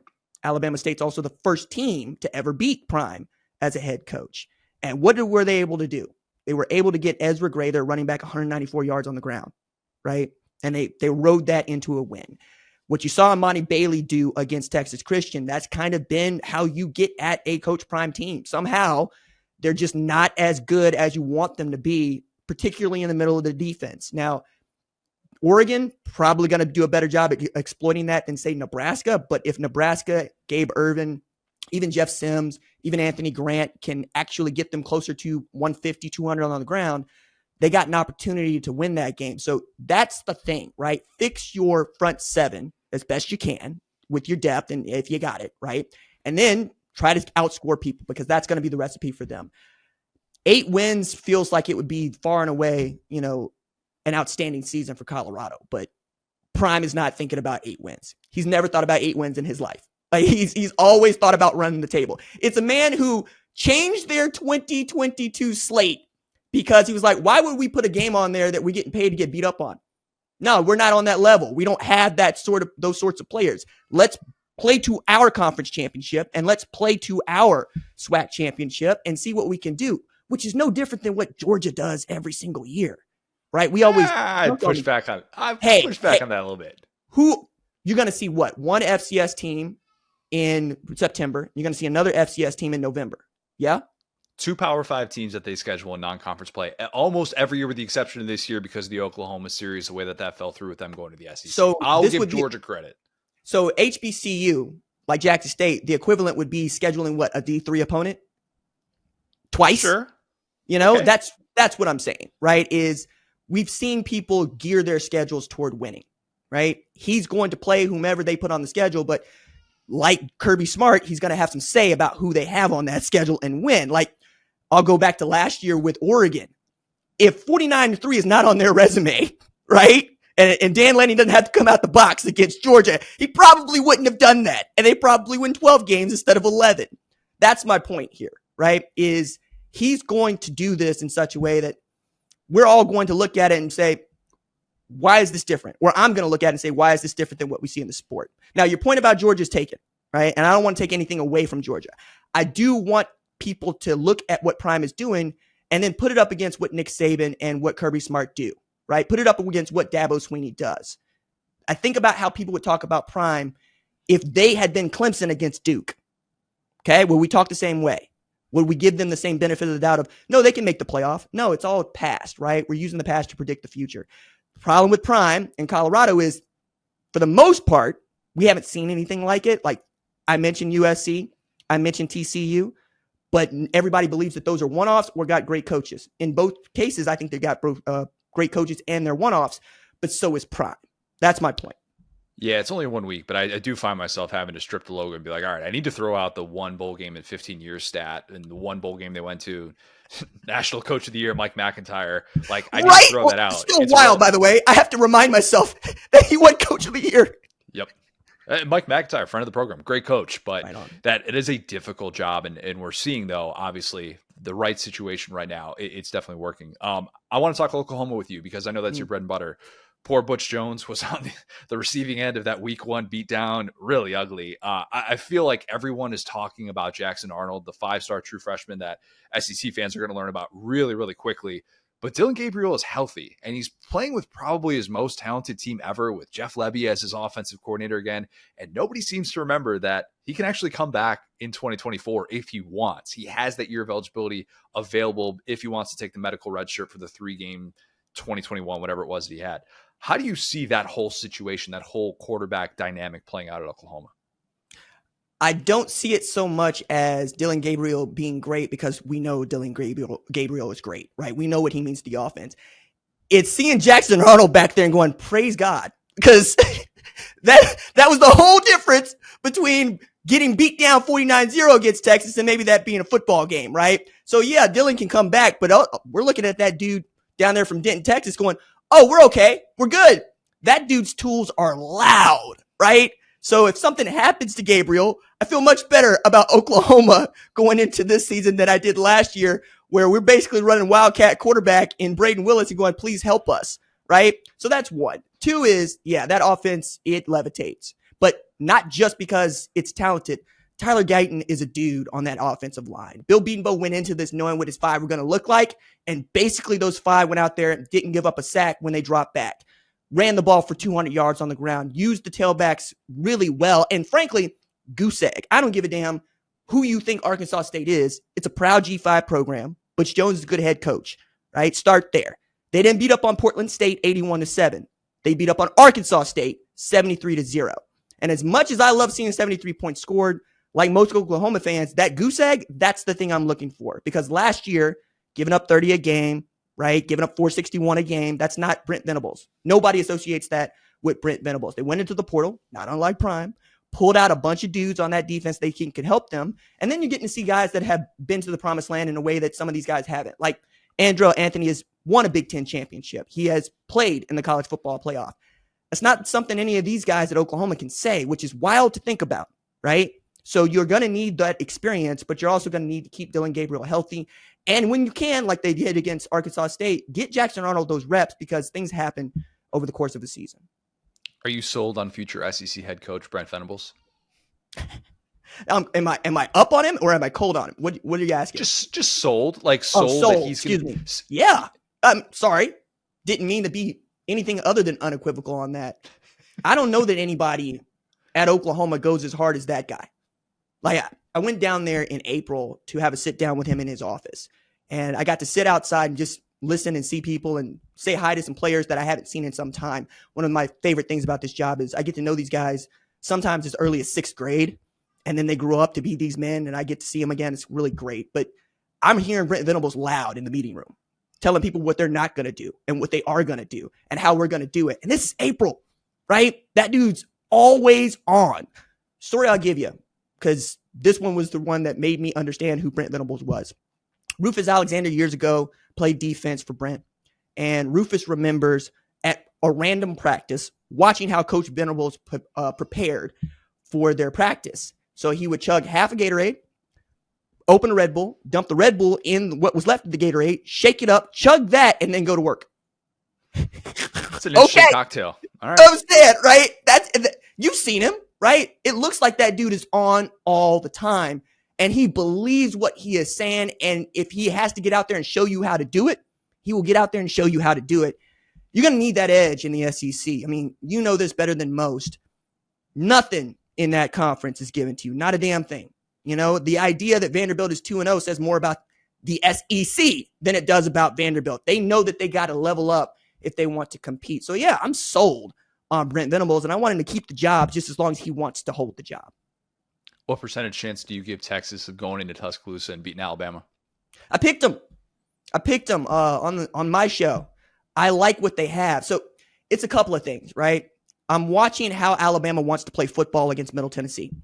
And what I was struck by is they're running 2 tight end sets out of a shotgun, which says to me, we're going to run the football. And at times we're going to have 7 blockers when you might think we got 5, or we might have 8 because the quarterback is going to run the ball.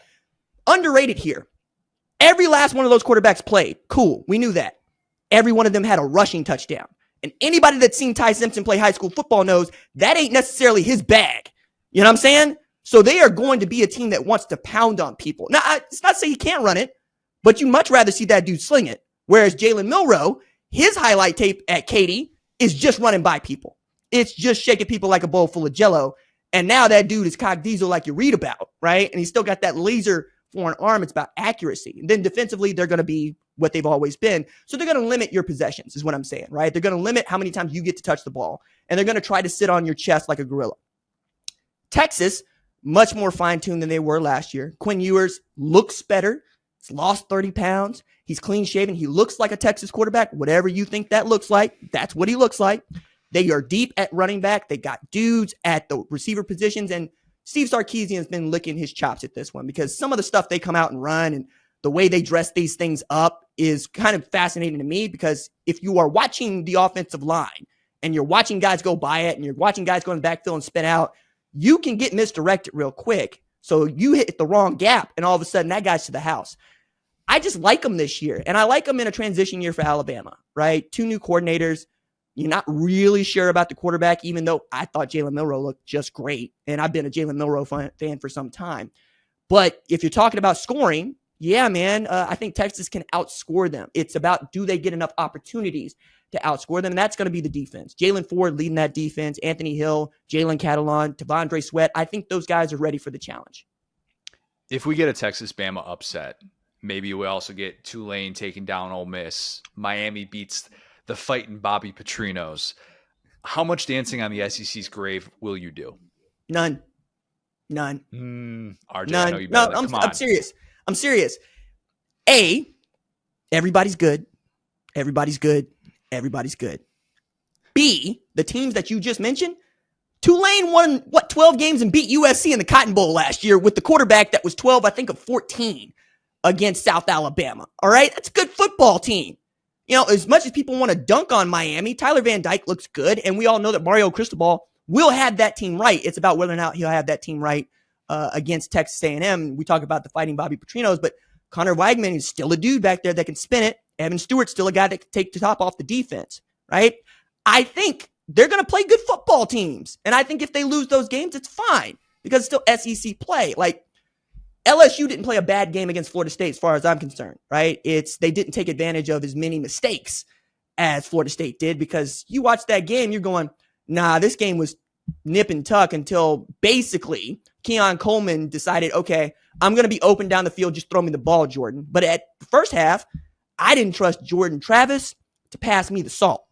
I didn't trust Jordan Travis to set the damn table, right? They got that figured out, but that 45-24 is a little misleading, I think, right? I don't think LSU is as good as people wanted to make him out to be. I made him 14 in my preseason ranking, and I don't think they're as bad as people think that they are now, or Florida State being that good, right? I think it's still early, and I love watching these things because, you know, you and I will continue to do these shows, and 10 weeks from now, people will tell us that if Clemson's, 10-1, that it's a different football team than the one that played against Duke, and I'm just going to throw up my hands.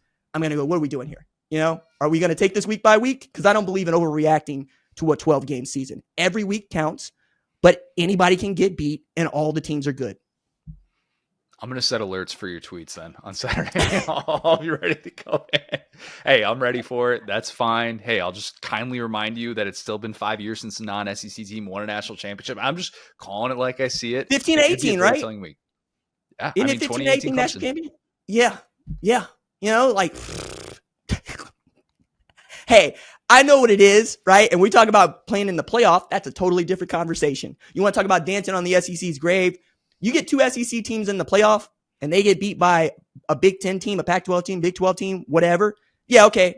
You'll hear from me, but not in September. Not in September. Most people don't care, right? Is Alabama good enough to make the SEC championship game? And is Georgia going to walk through this cupcake schedule to a third consecutive national title, right? That's still a dominant story. As much as I want parity in the sport, there isn't.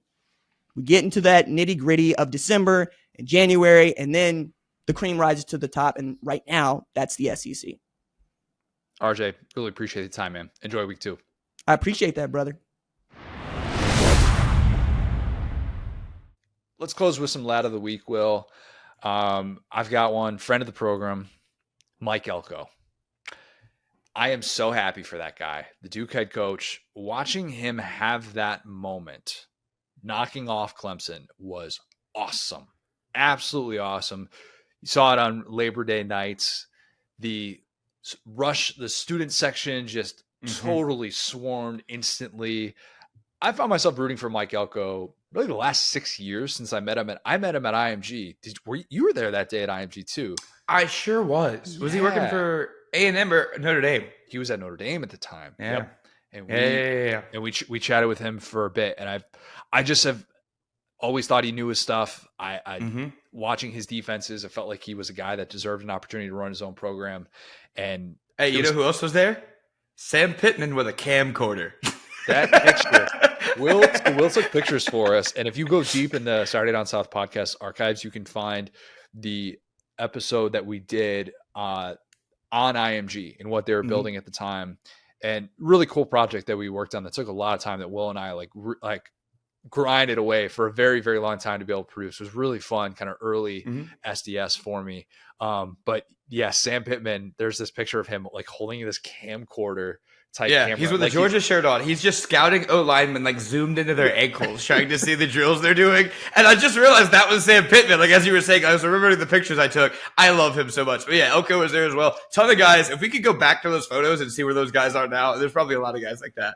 Jim Leonard was there. Josh Gaddis was there. Yep. Yeah, there was a few others. That was I don't know why that day in particular, because that was the crazy thing about it. We'll get back to Elko in a second here, but that was the crazy thing about it. It was just a practice. It was just a practice at IMG on like a Wednesday in May. But because it was post spring football, there was a lot of those coaches there. It was wild to see how many important people were there that day.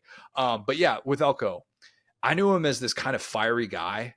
And if you've seen maybe the viral video of him, that pregame speech that he had at Notre Dame, then when he came on the show early 2022, like right after he got the Duke job. So it was, I think, 2 months after he got the Duke job. And his smile was so big and he had so much energy about him. And I just thought to myself, like, this guy is ready to roll. He is ready to go. He is ready for this opportunity, a very difficult opportunity. But this is the type of guy that is going to be such an under the radar hire. But look at what he's been already. As much as everybody loved dunking on Dabo on Monday night, I just thought it was cool seeing Elko get that spotlight, a position that he has worked to get for so long. I had Duke at number 25 in my preseason rankings. Just saying, just throwing that out there. If they have a top 25 finish, Mike Elko is going to be a really attractive candidate for someone. And look, regardless of that, maybe he stays at Duke. I have no idea. Just love seeing the field rush. Love seeing a big moment for a guy who's just an absolute grinder, easy to root for. Part of the reason why I felt so strongly about A&M last season being so overrated was because people weren't accounting for the loss of Mike Elko running that defense. And in no world was DJ Durkin an upgrade over Mike Elko. So yes, love to see it. Big things ahead for Mike Elko and that Duke program. Yeah, that just goes to show that there isn't really there isn't a unifier among different college teams because within different sports because same team, different sports. Because like when you see Duke basketball or Duke lacrosse, you kind of just like roll your eyes and you're like, here are these guys again, they're dominant at their sport. When you see Duke football, it's like the meme of like the woman in the pool holding the baby above the water. It's like, oh my gosh, Duke football, we love you so much. There's like all the memes about like the quarterback asking for the extension and the professor being like, no. And so it's cool. Like, it's just so crazy that it's like these guys are at this school that is truly a basketball school. Like there's no Kentucky situation going on there. And there hasn't been for maybe the early part of the Cutcliffe stuff where they like played Manziel and everything. But this is my favorite image to come out of that was we've forgotten what a locker room looks like without, millions of dollars sunk into it and the sleeping chairs and everything. I mean, there was a photo of their locker room that looked like a locker room, like the ones that we've all played in and stuff like that. And it's just cool to see guys that are there, that are student athletes that are out there doing it, the right way. Not Dabo's definition of the right way, because that would be losing and not getting portal guys. But how about I said this, but I texted him this, but Connor's prediction of Dabo randomly stepping away soon. We're gonna keep tabs on that because that may be the smartest thing Connor's ever said. I could see Dabo randomly stepping away pretty soon after a couple more of those. I'm just saying, I want to be on record saying I did not officially predict that. It was one of the chaos scenarios that I said can happen, and it was Dabo stepping down at the end of this season and realizing this just isn't for him. Also, in the same breath, I may or may not have, but definitely did have Clemson in the college football playoff. But don't worry about that, brother. I love a good story. I root for people. I don't root for teams. I root for Mike Elko. Yeah, 100%. So for me, my lad of the week is going to be Shedeur Sanders. All right. So a lot of people getting love this week out of this Colorado win, right? So obviously his dad, Deion, the head coach. Heard of him? Yeah, ever heard of him? Yeah, Travis Hunter, who obviously had this amazing performance, offense, defense. But I think it's almost going underrated how Shedeur Sanders, who is this guy who is seen as, oh, he's like, he's just Deion's son. Because we've seen a ton of guys like get 3 and 4 stars just because of who their dad is. Oh, he's this HBCU quarterback. Oh, he's too focused on social media. And then finally, he is a mobile quarterback who, is just like this athlete that's just Deion's son. This dude had negative 32 rushing yards when you factor in the sacks and 510 passing yards. When we talk about an I'm him performance, it would be one thing if he was doing a little bit of, I had 100 rushing yards and then I had 200 efficient passing yards. This was a complete, I'm going to drop back and put on a passing clinic against a team that, hey, hand up, I was wrong about TCU. Perhaps I should have been meaner to them. Perhaps them being the lowest rated, like defending champs or championship participants that we've seen in a long time, perhaps that was too high of a ranking for TCU. Because Colorado sure went in there and after being Basura, sorry, for every year since is it McIntyre was their coach? Yeah, since McIntyre was the coach 2016. Yeah, the 1 year. Yes, every year since that 2016 team, it's just been a little bit of Basura. They've tried a couple of things, but at the end of the day, they have finally, and as we said, it's two different conversations. Does Deion deserve this job? Is he a great head coach? We'll see. We're a game in. Was it a smart move to hire him? Absolutely yes, as of right now, because they won one game last year. Through one game, they won as many games as they had last year. So at the end of the day, I mean, I think that, Deion got a lot of press. I think that Travis Hunter obviously got a lot of press, but Shedeur, I think, was honestly put in the worst situation, which is that he had to deliver on his father's promises. He was like in kind of a Lonzo Ball situation, which, if we've ever, like, if someone talks crap on your behalf, it's hard. If they're also your dad, it's even harder. And I think the fact that he came out there and did it that way and set just this Colorado record for passing yards and did like all these things, played the right way. And obviously, like, not to take away from anyone else that day, but I think they're getting the majority of the shine. But yeah, shout out to Shedeur, man. This is a dream come true for him and his dad through one game. And hey, they got Nebraska coming up this week. And who's picking Nebraska, really? Yeah. If you're sick of Colorado, yeah, I understand. It's been a lot of Colorado, even on this pod, because I know we talked about it a lot with RJ Young. But if you're sick of the Colorado stuff already, ask yourself why. Ask yourself why. Like, is it because, like, and if you don't like Deion, like, you're entitled to like whoever you want, whoever you don't want, like, that's totally fine. But like, ask yourself if Colorado is actually impacting your life. Now, maybe Colorado got a player in the portal that you wanted to stay on your team or something like that, and you're frustrated. You had to go. Like, if you're a fan of Florida and you're like, I don't really want Travis Etienne tweeting in the middle of a game that his brother should go join Deion. Like, I get it from that standpoint, and it's a lot. And right now, and I tweeted this out on Saturday, like, who is more tolerable, Pat McAfee or Deion Sanders? And interesting to get. I'm like, look, I think both of them have moments where there's kind of much, and I think they're both overall good for the sport. But if you're telling yourself that you don't want to hear more of this, or that you're sick of this because it's all anybody's talking about, like, it's September. It's September. Well, if they're not going to be good, like, they're still going to be interesting, but just know that this is they gave us easily the most entertaining thing of the opening weekend, a very, very chalky opening weekend, with the exception of that game, like, with the exception of probably like Saturday was chalky.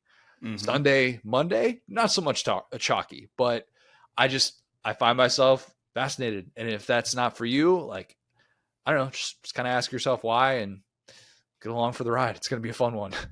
Yeah, no, I'm right there with you. It's like I would understand this if this was like, what would be a good example? Like Tennessee when they hired Heupel. Like if they had just gone out and got Deion, if those timelines worked out, and people were just like, oh, like the way he's running his program over there. It's like, okay, but like you see them every year, like so I can understand like the haterade coming out a little bit more. But it's like, what do you care about what they're doing in Boulder, Colorado, bro? Like they got snow and legal weed. They got nothing to do with the SEC. All right, like honestly, if Colorado gets to a point where they're playing your team, they're doing something so right that your criticism is completely invalid, unless your team's won 5 or 6 games, in which case you got bigger problems with the SEC. And so, like, yeah, I mean, so point being, like, I'm right there with you. It's like this is not some historic team. It's not like, I mean, Lincoln Riley taking over USC, I think is more annoying to me because it's like, oh great, here come USC fans again.